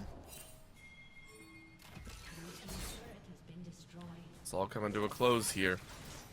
Chargers watching their top side get pushed. They're putting a lot of farm in Preem. Preem still farming up on that bot side, completely alone, hoping to get that 3rd item completed. Till the top laner chunked out here. Rest of the squad joins. Bounty picked up number 1. Remember, Blamp now has execution. Tempered Fate going to whiff, though. Big Fat Turkey does have a blast cone to play for. Juggle is continuing as Preem is like, dude, no one's recalling. I Yeah, can still that's- push. I can get a lot of gold. Yeah, we're getting objective bounties here, and they're not able to finish these turrets. Cool. We got one turret. We got one inhibitor. Now, we can trade potentially on the opposite side here. I mean, this is fine. He just needs to be able to spend this gold now. That's going to be another arrow straight to the back side. A nice taunt to slow things down, though, as the real engage is coming on in. Quick recall coming in from Preem. But look at that dance right now. Tilted is down, but their base is kind of in shambles. But they haven't lost. That's the big part. We talked about the Elder maybe being an equalizer, some way for them to get back in this game. They didn't get the bottom lane inhibitor turret. That would have really, I think, broken this game and given them one avenue of success to be able to potentially contest for that dragon. They need to be able to push out this wave, and they'll do so as they finish their recalls. I'm looking at that flash, not available for Blamp, no cleanse either. And so it doesn't matter in my mind if Execute is available for Smolder. There is just not enough damage elsewhere in this game that makes it relevant. Very similarly to like a Jinx, you need help to be able to get all this done. Smolder very rarely can be a champion all by himself. We're not even kind of set up for this play now. We lose priority in mid. I like this respect from Blamp. No summoner spells. He is not allowed to step on this wave because they know Dockinator has his ult. Preem's going to push on top side, and he's going to have to teleport, but they have no vision. This is an impossible. This might just be a one-way trek for Revan if he just tries to steal. Problem is where are you flashing? Are you flashing into the pit? Are you flashing to get into range of the pit, considering how dark it is right now? Every step is a gamble for everyone playing in this game. As Zepax is just looking to try and farm everything up. Glacials goes over the wall, stunned against the wall, though, and puts Zepax very far away. It's a step up, though, as it's a full grouping. The meeting has been made. 5 members on 5. It's still 25 seconds. Glacial just really wants to find an execute, as Blamp is like, dude, give me more stacks. There's not much for them to do. It's Really? like we're just using the ultimate now. Okay, to be fair, it's a 40-second cooldown, right? Like, this True. is all about just getting priority. They know that they have it from mid lane thanks to having the inhibitor. They're just trying to get this wave in, and now, I mean, look at this. They have such good ward coverage coming on through. Very few of them available for the Chargers. It's going to be started up here. Elder is in range, in the backside. Once again, Glacials go, but again, Dragon is the main call. In comes Mom, and down goes Zepax. The Dragon not even contested, as that's Elder. Every single global feels like it has fallen into their pockets. And it's the entirety of the Eagles walking with every buff imaginable outside of Baron. As soon as Revan flashes back into the red buff pit, that's just like, that's it. It's like, okay, we're not fighting for this anymore. And might not even be able to fight any longer here in this game number 4. End of the game, and I'm so impressed with how they've been able to bounce back from Eagles Aquamarine. We'll see one final push here with Elder at their backs. They should be more than willing to just walk forward. And, I mean, a flash Q silence from Big Fat Turkey might just one-shot Blamp here. You know what? Do one better. Paranoia point blank. Send them There you go. to darkness ASAP. Put some absolute shellacking on the end of this game, because for the Eagles, you have done it against multiple odds, against a lot of hazardous moments. You have fought back to a game number 5. Waves are not their friends right now, though. They're still waiting for the supers. It's hard for them to touch these waves right now. The only person who can reliably siege is Ashe, and outside of that, you're kind of waiting for another member of the Chargers Blue to make a big mistake. Alabama and Huntsville are not going to give them that, but they're able to wait out this Elder right into a Baron. Baron will definitely let them end. It is significantly easier to siege on an Nexus turret with this comp if you have Baron versus Elder, but we'll see. This is kind of last calls here for anybody on the side of the Chargers Blue to do something to save this game. I think the other side is also extremely easy to take Baron when you have Elder in your back pocket as well. Every piece is falling together. That's going to be a great arrow across straight onto the one you wanted, as Revan doesn't even get the chance to look for the seal. Rest of the team is now forfeit as they get ulted on Paranoia to draw the fight to a close. Temper Fate only locks one, meaning the execute on execute will take the 4th life. Only one stands in their way, and it's Preem, the victor that wished they had the arcane knowledge. But no wave in tow means Ash will round it out.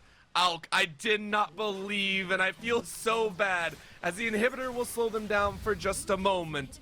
But here in Div 3 for the League of Legends Grand Finals of the Fall 2025 split, we are going to a game number 5. And it could only be one way. Both teams from the B conference of the East Division, both teams number 1 and number 2 in that division. They were waiting for this rematch. I remember talking with them. They're saying, like, well, the only reason we really lost to them was because our sub mid laner was out. And now, after what was 2 games, and we were like, oh, there's no sauce here, right? Like, what's going on? There is absolutely nothing that we're seeing from the Eagles that kind of shows that this was a really competitive match in the regular season. Now, here in the very last game now for NECC in 2025 in the League of Legends, it all comes down to this. I hate and love at the exact same time that we are here. So I will not draw it out any further. We are going to go to a short break because I know the players are going to be more than ready for this Game 5 to close it out and to crown a champion at the end of the day. So don't go anywhere. We will be right back. One more time. We played the Silver Scrapes at least in our heads, and we hopefully get a Silver Scrapes-esque match, as right now it has been Eagles Aquamarine, a squad that has flown on in more ways than one, and have now battled their way to a possible reverse sweep. AlkBattery, I'm excited to see what gets thrown down here. Oh yeah, we're finally here. We thought this series 2 games in was going to be a 3-0. We're going to have an early night. But we have been pleasantly surprised here, and yet again, now 4 games in a row, we are seeing the Eagles fly over to the red side, and we're going to see if the Chargers can stay on this. They've been trying to go for Blues. Oh? Uh-oh. Okay. Oh, I think sorry. we're good. Yeah, Yeah. I think we're good. So, what we are worried about is the fact that, or not worried, we're reconfirming, is the fact that when it comes to a Game 5 and a BO5 series, per NECC rules, there are no bans whatsoever. All it is pick your champions and good luck. Now, this means more things than one, which is things are about to get wild. Counter picks are very important, first picks are very important, and for the Chargers who have opted for blue side, once again, it'll be a test if blue side will be their friend. That's what I was kind of wondering. I'm like, okay, we're kind of getting through. Unfortunately, the way it's set up, we do have to like go through bans. Personally, I would just tell them, guys, just start throwing troll bans. Just start throwing like champions that have already been played in the series, and we can kind of just get it over with. But the fact that there's no bans, so let's think about champions that are going to be here. I mean, I don't imagine there'll be a set blind pick coming on through, but Xin Zhao has been a consistent one that we've seen. Are we going to get the Melio? And if that is the case, like, what champions are we going to be pairing with it? I think Caitlyn is one that is really interesting. Also, where are all of the engaged champs? Like, where are my Alistars? I know Rel was banned in a few of the games, but, like, where's my Nautiluses? Where are my Rakans? These champions have been missing for all of this series. Well, another one that's been missing is the Lilia. You were mentioning it before. It's the Lilia first pickup here, coming in for Revan, who games 3 and 4 looked a little bit shaky, but very comfortable on the aggression, but now getting a signature, which is banned out all game, and a steal away. This one been banned so far on the flip, which actually makes me wonder, are we seeing flip sides right now? I don't know. That's up for my prod. Just flame prod if that's the case. The fearless bands. The Melio and the Sivir. Okay. The fearless bands have not really like been super like on the same side, so I think it's less relevant. Again, we'll have to check what happens in the game. Melio Sivir, really safe bottom lane. We know that these games come down to team fighting, so I like that this is going to be kind of the default or the opener here for Eagles Aquamarine. Or on the other side for the Chargers, Rel, Lilia, going for Samira. Okay, we're playing an aggro strategy. There's my engage. Yeah, you know what this is? This is I have nothing left in the tank, and I saw this champion, and I'm gonna play it. That's what it is. At the same time, I do agree there is Engage. Zinzao was another one that has been banned out almost permanently throughout the entirety of the series. It is now drafted for the Eagles, and it is going to be in the R3 position. Okay. I think the idea of Samira is cool. Unfortunately, the way that you're a lot of times going to be playing some of these lanes is going to be really tough. Like, Sivir's going to constantly push you in. And where else are we going to be able to find wave clear? Because some of the other mages that would be able to be doing that are kind of gone. Victor and Ryze, in my mind, really stick out. Are we going to see an Ahri this game? Because Sylas has been a champion. Sylas and Ahri have been going like back and forth on bans. That is also maybe another thing that kind of opens that up or helps it. But then you're stacking mages with a Lilia. And you typically either want an AD mid or something that's going to facilitate and be more of an engage for this champion. Yeah, it's a little bit of a draft in there where it feels like maybe you are just picking to go along, and if it works, it works, though. We have been surprised before, as we said, the Zac, there have been the Malphite in there. These are things that sometimes yield results. My big question is coming down to this R4 position. For the Eagles, so far they have, at least most of their compositions, have felt very cohesive in their own way, and there it is, as you said, that set that was banned out for 4 games straight is now on the table and picked up blind. What is going to be the answer here for Tilted Top? He's tried to play some of these counters. He's been able to get the advantage in some of these lanes. Going for the Aatrox, this is not as clean. I think this could really be a very volatile matchup, especially with where Set is right now in terms of itemization. He gets to like 3 and 4 items, and he is very, very scary. Same thing for the rest of this team. If they can go a little bit later, that is really where they can kind of put the bread on their butter, the melted butter by that chance. Okay. Listen, if it's on bread, I can't chew it. That's the problem. I know some people are so like, what do you do with the bread? Wait, hold up. How are you eating the bread see, then? I knew this question was going to come up. I get it all the time. And listen, I just chew my butter as I chew it. You leave me and my stick of butter alone. Here's the deal, though. If you want to see bans in this game, well, there it is. Literally, like, 5 of the bans that we saw in the previous games are on the table to see in this game. Yeah, and now we even have an Aurora as well. This is full on from my expectations. The Chargers trying to make the game a little bit easier for themselves. Rel, very solid engage. There's not many champions, I think, that can deal with her very intently. Talia is very interesting as she basically can put a stopgap to what the Chargers want to do. The Unraveled Earth makes it incredibly difficult for this team to walk forward, but Aurora in lane is a beast. So This is kind of the make or break moment here for Glacials. He's had some good games. He's shown us some pretty bad games so far here in this series. And Aurora is one of the tougher lane matchups that if you can get around this, or if you can find a way to skirt around the matchup and go even, I think you are looking at the Eagles completing that reverse sweep. Yeah, not just that. I mean, it also draws eyes over to Dockinator, who, in my opinion, has played so well in these last few games. And even in their losses was very motivated, always proactive, always trying to make things happen. We talked about the J4.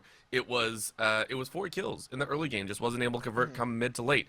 Some around, given a champion that is well known as that carry, and then screw it, I'll talk about the rest of the team because the Eagles, Big Fat Turkey in the top side, has yielded results in these past few as well. It is now coming to a head, in my opinion at least, that we are getting down to skill versus skill, lane matchups versus lane matchups.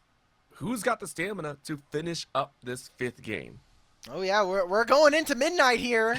Daytona Beach, like Alabama. We're on the East Coast right now, and it's getting late. You're playing a full 5-game series. I feel like that is it is the perfect summation and probably the best kind of coincidence of all these things kind of coming together. Final games of the season. We're in December. We're towards the end of the calendar year. It's the last games we'll be seeing for the fall split of NECC. And again, we've talked about it throughout the series, but for Tilted, for Zipax, and for Revan, this will be their last series of competitive NECC that we see from them. So I think to have it go out on potentially what is either a reverse sweep or a very crushing game here could be it's too beautiful. It's only written. Yeah, I mean, listen, either you're opening that present and it's a beautiful cake, or it's a coal at the bottom, but it's nicely wrapped. At least you just don't know what's inside. As we're headed to the Rift, and I gotta say it one more time, here tonight in the NECC. We might be getting our first head-on collision in quite some Here we time. go. As there's the crash down, Dockinator flashing over the wall, but not followed on the flash. Instead, it is Avocado who runs for the hills. But namely again, no first blood. That face breaker could have changed lives there. Flash coming in from Dockinator keeps him alive. I'm surprised no one would have gone a little bit more there and said we're going to opt away from these trades. But wow, we're starting off with a bang, and thankfully no one goes down. And when we look at this game, this is a very, very easy game to play Lilia if you are just full clear maxing. All you're doing is just clearing your camps, looking into one of our lanes, and then going back into our camps. Lilia is going to have such a field day around the low-range composition that Eagles are showing. But if you look at it from the opposite side, we have a scaling bot lane matchup. We have Talia, who, in theory, can offer so much to this team. And I think Set can be such a monster. I think the theoretical ceiling of this composition from Eagles Aquamarine is really, really high. It's about whether or not they can reach that. I mean, they're reaching for the stars more and more every single time we see them. So let's see if they can. Chargers are up 3, or they're up 2. Now what happens? And we talked about building momentum here. It is all in the side of the Eagles now. They are fully in the driver's seat when it comes to like emotional and physical momentum. Now being able to reset, and it's like, okay, we're in game 5 now. Everything before this this moment kind of doesn't matter. It's all about this one singular game. It is about what can you make of it. Are we going to see that tidal wave for Eagles? Are they going to be able to roll their way to a straight 3 games? Something that the Chargers weren't unable to do. We are back in the game now as we get to see what I believe is our first look and first time of junglers starting on opposite sides, meaning on different sides of the map. Is there anything they could do for Tilted here? I mean, the wave doesn't seem like it's going to bounce back. We have seen Tilted kind of move in and out of the lane and also kind of push. You're playing versus a Set who can be very, very dangerous when playing on low HP. So, should be quite interesting to see what Dockinator can do since he has been such a pivotal piece of this lineup for their early games in this series alone. Very fast clear as well. Both these junglers. We've seen some disparaging numbers at points. I think at one point we saw a 50 CS difference. Just as you mentioned, Dockinator straight up towards this top side, fully visioned out, tilted top lane, actually leaning into the river, so forced to flash away. Remember, Dockinator doesn't have flash from earlier, so you are able to stay alive and tilted. Able to only lose about 50% of the HP. Mid lane we see Glacial also eating a lot. Early rotate though from Zepax joining on in with Revan. Why are they here so early? The grubs don't spawn quite yet. I mean, yeah, I'm still very confused because maybe they were looking for a play on the Glacials. He is rather low again. It was all about when we were talking about in draft when playing against this Aurora. Uh-oh. What if this was it? However, Tilted top laner went ahead way too early, and it's a freebie. It feels like headed over to the Eagles. Oh. Glacials, look, he got a little bit ahead of himself. Didn't know that the stun was going to come over. Couldn't have known, to be honest. Revan or Preem could have just dashed to the side to avoid and have all that movement speed. Glacial's going to have to use his teleport, and a good enough play coming on through for the Eagles. Gets them a nice advantage on top side. Now, Dockinator is going to path back up towards the top side, which will mean that he will be here in time for the Grubs. I also just don't think Grubs really matters for either of these teams, honestly. I could sit behind that one. I mean, we thought there were going to be some split pushing. We saw the York earlier, and it was like, I mean, it's there, but you're not willing to put a lot into those Grubs. So 100% agree. It's an objective in the Feats warfare all the same, and that's what we might see covered here as we take a look at the rest of the lanes, of course. As you mentioned, good clear coming out of Dockinator, leads up to the top side for Tilted top laner, though. You've ruled this top side before in the 1v1, and you're trying to do it once again, but Big Fat Turkey set up a little bit of a wave state, holding it in front of their tower. This matchup is not fun. Like, this is a really tough matchup. Set is a very competent duelist, especially into Aatrox. Your ranges just usually end up matching, and if both champions are trying to get low and go into low HP numbers, Set is always going to win thanks to that Grit Shield. So, instead of going for a Dragon, you saw that there were some movements there. There's also a level 6 here for Glacials. Are they going to maybe make a move here? I don't think there's going to be much on bottom side. Avocado's very low mana. They're going to have to clear and go for a reset. But there could be an angle to maybe even answer on top side again. No flash for Tilted, and if he ever expends his E, then suddenly there's no way for him to get away from this. It's a tough point to be in. So you gotta play your cards right. Deep ward this time around. Lost the dot ward. Said, alright, let's go a little bit further. Let's see where Duck is going to be immediately. Had a good timer on it, but said, okay, I don't see anyone, so I can play around the midfield. Rest of the line, though, leads into this Dragon being taken. First time by the Chargers. First on the Drake of this series. I believe it's a Cloud. Not the most entertaining in the world, but at least stops the pure Dragon stacking. That for the side of the Eagles has always been one of their objectives. We've looked at it a lot from the Eagles' perspective in this game, but we kind of tap back in onto Revan. He's doing very well for himself. I mean, you're already level 6 here at 7 minutes on the Lilia. You have all of these topside camps that you can clear, and completed a Faded Ashes very, very quickly. This guy is starting to get that ball rolling, and this is exactly what we were setting up earlier on a few minutes ago. Is if we don't attack the lanes as the Eagles Aquamarines, you are in such a good spot as this Lilia. And Revan hasn't necessarily been, like, the guy to step into the spotlight, at least in this series. So I'm interested to see, like, is he really going to be that player here in this game? Because he has the potential with this Lilia. Well, ping's going down, whether junglers here or not. It's a full engagement as Blamp hit level 6. Inferno Trigger barely does any damage, though, as Sumptuous is able to turn around. Avocado throwing down the auto attack, and Blamp has to flash away. Avocado, though, gets knocked back. Quick stop with the boomerang is thrown out. Q to the face. Avocado wrecking shop with the kill of their own. By the way, that was a Samira that has a serrated Dirk already. So if we can't do damage through that, we're in a pretty big pile of trouble here. If you are the Chargers, you just lost your bottom lane. You're giving up grubs potentially here. He's going to be forced off as Lilia just comes on through and swipes those away. And to be fair, for that bot side, we got to give credit to Avocado being able to back and get a full BF sword. Just screw it, go for the big damage at the end. Revan sitting pretty, with a little extra in the bank, still waiting to get one more grub, but waited a little bit too long. Flashes away because the Weaver's Wall is out, which now allows Dockinator to clear that grub side. Unfortunately, the little Realm Hot doesn't work for Preem, so it is Eagle to collect the other side global objective. Why are we not fighting that? Like, as the Chargers, like, good question. I just realized that. Yeah, what? Where's our like? I have an Electrocute Aurora, and sure we got solo killed, but we lost in the 2v2 there, but like Aatrox ultimate. Surely there's something there. There's gotta be a fight there. We have a really fed Lilia at this point in the game.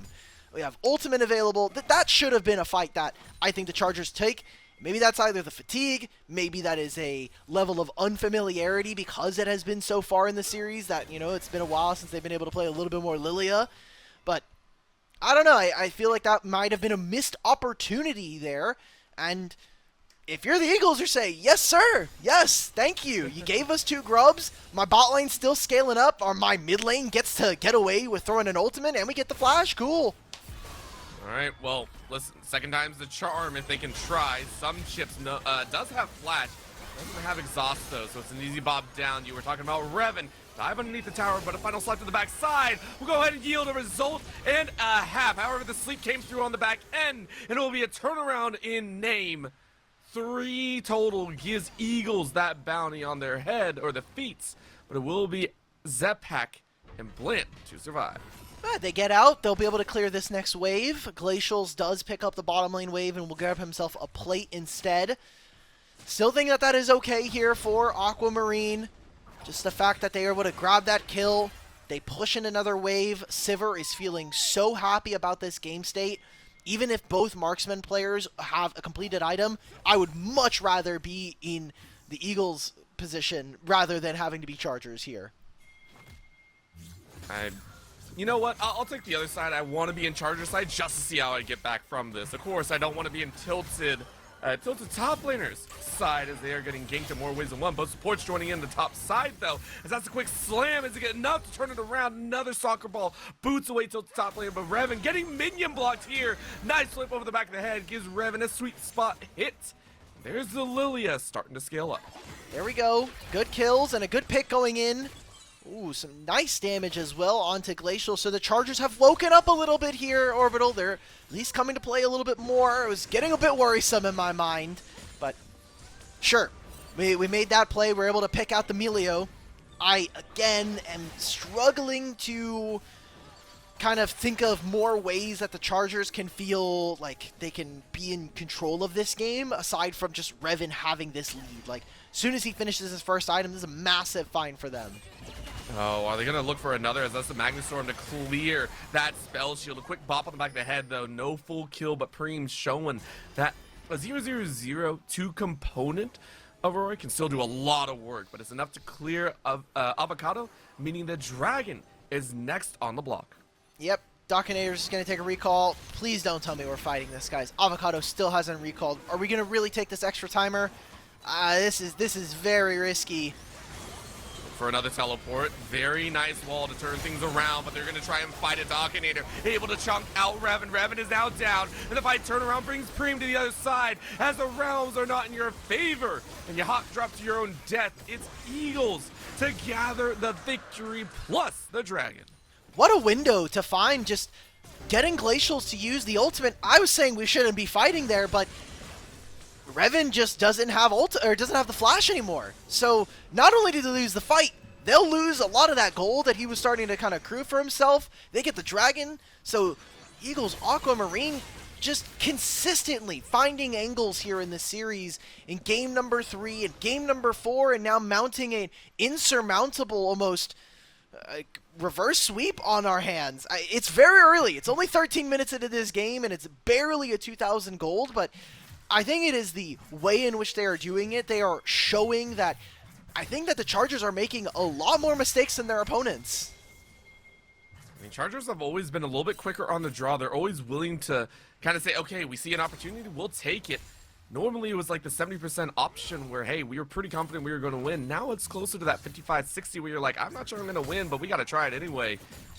And it feels like, yeah, Eagles have said, we'll call your bluff every single time. We'll fight you if you're willing.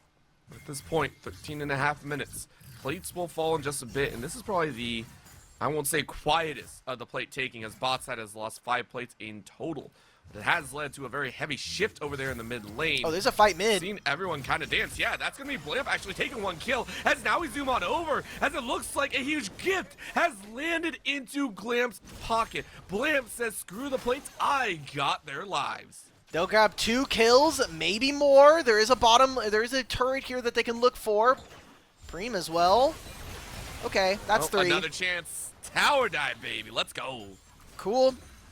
Only a single grub, so it's not like they're going to blow this turret up. Also, a turret's going to start to warm up a little bit as the minion wave does fall. Avocado doing a good job of clearing that wave before they did fall.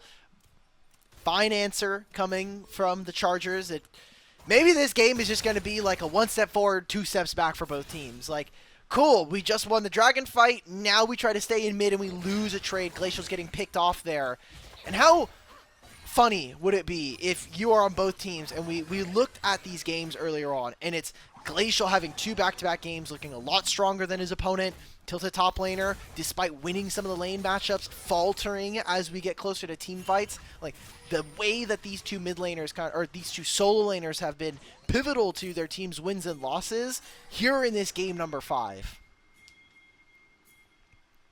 Listen, it's the finale. There are 5 acts in a BO5, and it's up to the players to decide whether we end on Act 3, 4, or this one. I can't wait to see how this pans out and what they will write for us here on the stage. Revan is writing a speedy recovery on the CS department, though, up 20, and is looking to drown it even more. Drowsy into a bop, and that's just Glacial dead. There's no running from that. They're not even on Herald. They don't care. Like, this is just another wave that Aurora's going to take. She's going to grab the turret as well. Blamp is looking, grabs the mid lane. Okay. How many times have we been shown that our analysis does not hold against the weight of the players? The Samira in the 1v1 has yielded yet another result. Of course, on the flip side, it's a shutdown for Dockinator, thanks to the tower in mid. The Chargers are the biggest winners of that play. They got some shutdowns in that play. They got the kill on a Dockinator. And look at this bottom lane. You'll see it now announced. Aurora picks up another 2 waves and a turret to herself here. Big gold swing now in their favor. And even the Herald never finished by Eagles Aquamarine. That is a massive throw coming in their favor now. Gold-wise, it's all over. I'm hearing spam pings, by the way, and I have no idea what they're pinging in the inventory. It's probably an item, like, hey, I have this item, let's fight. I thought it was really funny. I heard that noise. I was like, oh boy. A little bit of a speed up here, though, as you do have to dodge away. Nice understanding of timings on Preem. No kill, so back to the drawing board. All right. Teleports from Big Fat Turkey to be in mid. There's a dragon in 30 seconds, and both sides are missing some pretty important flashes, but I'm looking at Eagles right now, or the Eagles, and Avocado not having that available to him is a bit more problematic in my mind for this fight. And again, Revan on this Lilia closer to a second item. He is so pivotal. This is very risky, guys. Listen, risk is in their name as the Chargers decide to charge forward right into Dockinator's arms. But poor Revan is like, bro, did you guys really just ditch me? It's because of the backline. They were soloing out the very poor Avocado. What was Avocado doing there? Oh, he thought maybe his team would have been able to connect it into the tri-brush there. A great punish. We thought it was a little bit of an overextension. Revan has to lose his flash, but they get the kill, and they'll grab themselves the dragon. They're playing on razor-thin margins now. The Chargers are saying, look, we just have to we're going to go for it, and if it doesn't work, then oh well, right? Like, this is potentially our last competitive game. There's going to be a no-holds-bar. Just let everything loose, leave it all on the rift for ourselves. And now Aurora just farming away on the bottom side of the map. They're going to look to press on mid as well. They still have the Herald that they can save for what is going to be a Baron that's up in 2 minutes. There are so many tools and so many options for them here in this game that it is really for Eagles and Aquamarine to stay calm. You're just playing a bit of a slower game. You really want to be on 3 and 4 items before it really starts to kind of kick in. Well, listen, they heard you and said, maybe. Glacial is still trying to test the waters, even though they're 1 and 2. Not willing to play that slow of a game. But going back to the farming game, as we take stock, everyone shifting, rotating as they wish, trying to figure out exactly where these lane assignments are going to go, because only 1 tower is down so far in that bot side. For Tilt the top laner, that's okay, but for Eagles, kind of rotating everyone around. Now it's Glacial down to the bot side, bot lane to the mid, Big Fat Turkey still on the top side, trying to do their best. But Glacials really can't hold this bot lane as far up as maybe you were hoping. He has ultimate, so if push comes to shove, you are allowed as Talia to do this. There's a lot of League of Legends, as we've kind of talked about, is about turns and really about permission. Am I allowed to be in this spot? Well, usually it's up to your opponent to kind of punish that.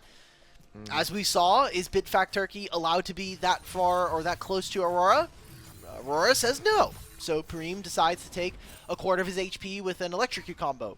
But I mean, Talia's going to be fine, right? Like, Dockinator can also hold this wave if he's very kind to his mid laner. And outside of the last couple of fights, Sivir is now starting to maintain a little bit of a CS lead here. So hopefully that gives them a little bit more space. Oh. You say that, but in CS numbers, they don't matter if your life is forfeit, as Revan's like, dude, I got gold from your deaths. I'll use that to have an item and a half lead, 4-2 and 2 for Revan on this carry, and it's going to be converted directly and efficiently into the Otacon. They're not even going to care about this. Sivir's just going to push on this mid wave. Dockinator is going to feign as if they're going to look for some kind of steal, but they're going to get pushed out. I love this positioning coming through from Zapax. So Otacon goes over in favor of the Chargers 2 minutes before Dragon either, and no mid turret ends up being taken by the Eagles. The game is starting to slip by them. You want to get to 3 and 4 items, but you have to survive to that point. The fact that they grabbed the Dragon is nice. It means that they're not going to be looking down the barrel of a soul point, at least for the next 5 to 10 minutes. But you kind of got to get there, and you have to be able to contest. Some chips getting caught out here is not what we wanted to see, and definitely starts to call into question and potentially jeopardize the scaling advantage that they would have had. And I was just praising some chips as well, giving them a lot of praise for how they played these last few games, and now sitting at 0-4-6, they got to turn it around. Preem as well, 1-1-1, currently has that Luminous Companion ready to snap on with a little extra damage, trying to get that wave cleared, as all eyes are on the top side. And also with the Hextech Soul to play for, you know the rotations are going to be fast, so a lot of these players saying, okay, normally it's maybe 20 seconds to get back into the lane or anything like that. Nope, hop in the portal, it's cut down by 5, and all of a sudden, you're out of position. There's just a lot of gold in the solo lanes right now, especially for Preem.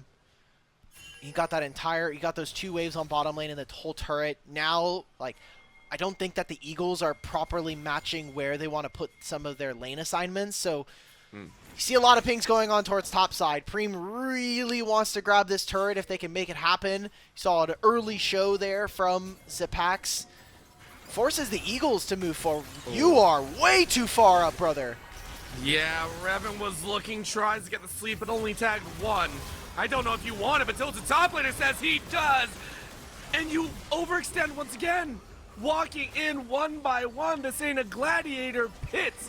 And Eagles once again capitalize on a mistake of the Chargers. If there's anything that I can say there for the Chargers that it looks fine is you got the flash out from Glacials. That's going to be your big ticket item going into this next fight. It's Dragon in 20 seconds. Glacials is going to TP immediately just to grab priority over this lane now. This is an important fight. It's not soul point for any of these teams quite yet, but getting them closer to that little bit of an era, maybe even getting there first, is really, really important. You can already see that the Eagles are already here in position. And there is no teleport here for Tilted Top Laner. They're going to start this immediately. They know they need this one to give them more time in this game. Oh my! But what a damage snap. What a damage snap. And maybe you sacrifice 1 life. You're going to peel him off the Dragon. And maybe this is a worthy one as well. Dragon is slowly whittled down, but guess who's here? Revan is around. 4K on the docket though, but can you get on in? All of a sudden, that sacrifice is in vain. 2 dragons apiece. I saw the idea. But for once in this series, the Chargers were not willing to pull that trigger. That is 3 kills going over in trade for a turret. Very worth it here for the Eagles Aquamarine. And for the Aeronautical University, it is super impressive for them to grab this. Yes, there's so much damage coming in from Preem, but he never really kind of turns it or creates a tangible advantage. It's just a lot of HP taken off of Glacial, but you also have things like the Seraph's Embrace that is going to give him some more protection. So this Sivir is going to be a big pain point for this team, and even with the CS leads that some of the members of the Chargers have, I think you can just kind of see how tangible the compositional difference is in the fact that they're only down 2,000 gold.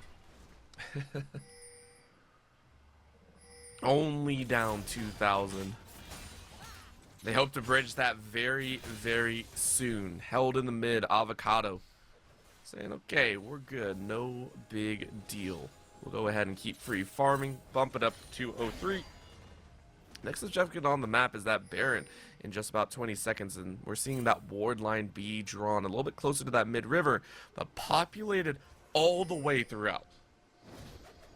But most of it is in favor of the Chargers. There is 100%. so little vision. They haven't taken an outer turret yet. And right now we're seeing that the Chargers have done all of their homework. They've taken all of the tier 1s, so they get to move their vision line a little bit further up into the enemy's jungle. And now trying to lay weight in one of these brushes. Tilted Top Laner's getting pulled back instead of pushing that lane. Aurora's also not showing, so they have no idea that they're here. You can't pull the trigger too quickly.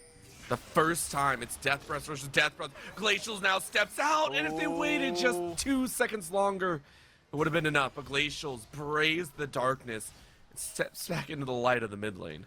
There is so much going on there. I love the vision toggle from our observer. Just, they had a ward in the Baron pit, so they know they're not starting it.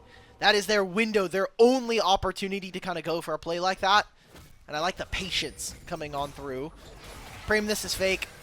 This is fake, doesn't matter. He's just going to press W, cool, the mini wave's gone. He's going to reset, and we're going to try and do this all over again. A level 16. That is partially due to the Otacon.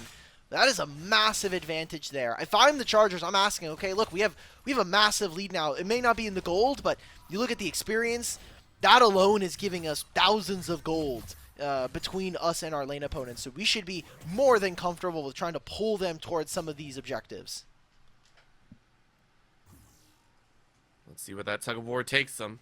Right now, it's a lean towards that top side. Glacial is once again kind of on that picking block, has consistently been the one to be found as that target in the eyes, always has almost a lock on in that way.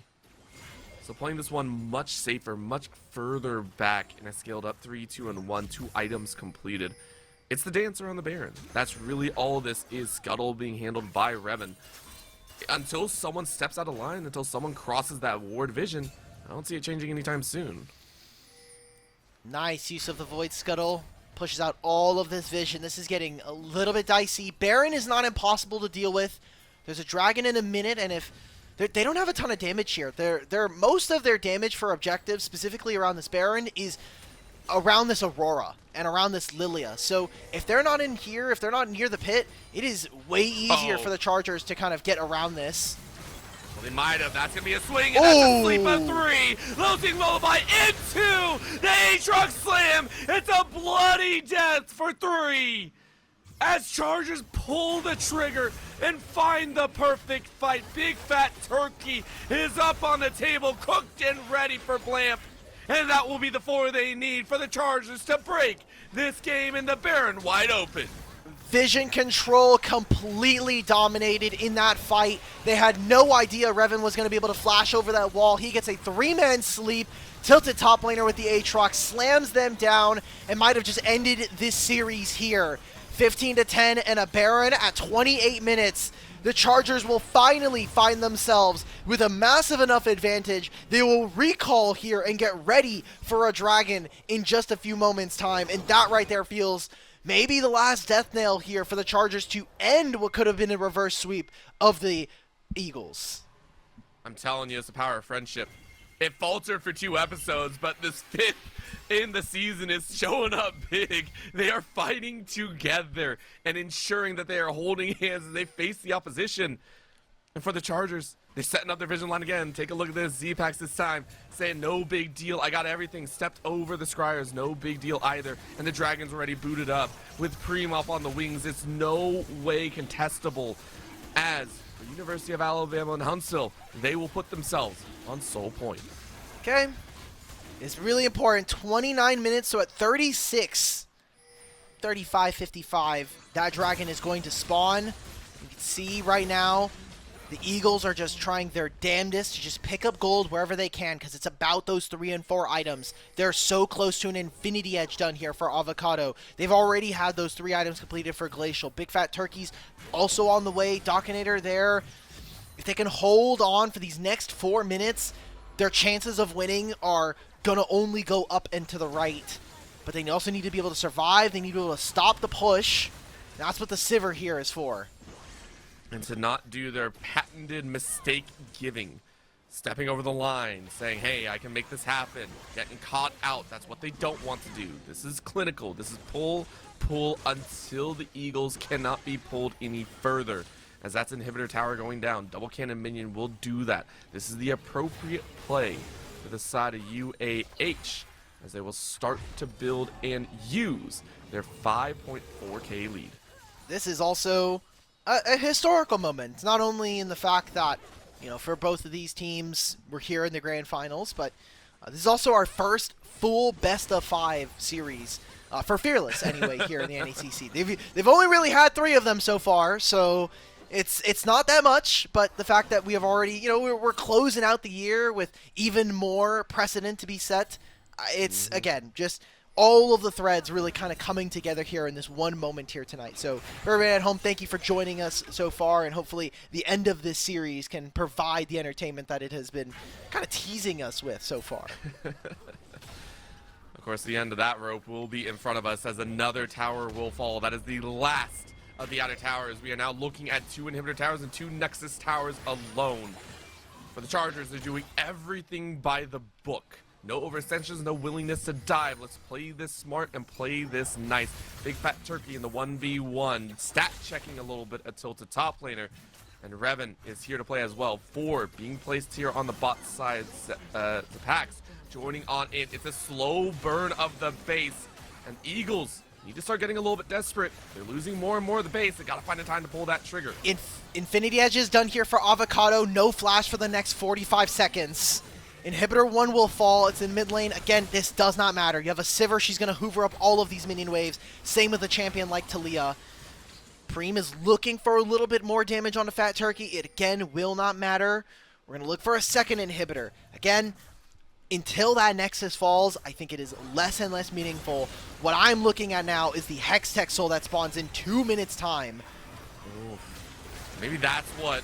for the Eagles, they're looking at as well. That's a quick slam on the back side. There is no Lilia. Means that this is a 4v5. But do they have the damage? It's a quick glance into tilted top laner. No. But the Inferno trigger. What a call. Blam with this Amira in game 5. Swats them all away. The winner of the Coliseum will finally fall. But not before they delete their opponents. It's an ace for University of Alabama as the Friends play together in their final series as a team. 3 players will move on with the best memories they could ask for. A Game 5 victory, a Grand Finals victory, as the Chargers are your Division 3 champions. University of Alabama at Huntsville will end number 1. They did it in the regular season, and they will do it here again. Or sorry, they were second in the regular season. Either way, an impressive bout here. Like, that last fight is just... Avocado just steps a little too far forward. This flash timer was about to come back up if he just had a little bit more in that tank. Also, there was a heal there from Tilted Top Laner at the end. He gets down to like a quarter HP. Sundered Sky plus Darkened Blade auto attack heals him to like almost full. That is very disgusting. And that right there probably completely broke that fight. It really was. It baited enough time to extend even further. And this Samira, we have to give credit where credit is due. Blamp, who has been so quiet the entire time. I got scared. We didn't see Revan, who had been the monster all game long. Blamp said, "It is my time to shine. I have been quiet for 4 games in a row." Made sure that fight went their way at the end. And it all, as you said, ties together so neatly. The threads have come together. AlkBattery, this series was fantastic. Yeah, I'm so happy for them, and unfortunately, with a winner comes a loser. Eagles Aquamarine almost on the precipice of a reverse sweep here in the grand finals, and to be fair, this was the number 1 and number 2 seed coming in from the B conference. It almost felt like fated for them to meet yet again. Unfortunately, they couldn't cross the hurdle this time, but to make it to this point, you had to beat so many other teams. There was obviously their own divisions that they had to play in, and the fact that they made it through the bracket, right? They're on opposite sides of the bracket, so to meet here in grand finals is like the beautiful bow on top as we close out tonight. Yes, it was a present worthy of all its glory, and they worked so hard for it again. Congratulations to University of Alabama and Huntsville, the Chargers Blue Squad, for taking the Div 3 trophy. At the end of the day, though, that is the end of the NECC League of Legends season, at least for this split. The 2025 season is coming to a close, so I want to give a big shout out to everyone that has tuned in and watched our amazing production. We had a lot of amazing casters, an amazing production crew behind us. We had Rare, Adam, Chippy, and so many more making this possible. And to close out a show here is fantastic all the way through to those of our sponsors, Wenzel's and Buy Blue Light and Extron, for making this possible to put on a show every single night. We appreciate it. However, League of Legends might be done, but there is more championship action along the way, as tomorrow will be Overwatch 2, I believe, coming in at 7:30 EST. Make sure to set your clocks and get ready for the 5v5 action there as well. AlkBattery, it was a treat to work with you here today. For those that tuned in, my name is Orbital. Thank you so much for tuning in, and have a fantastic night.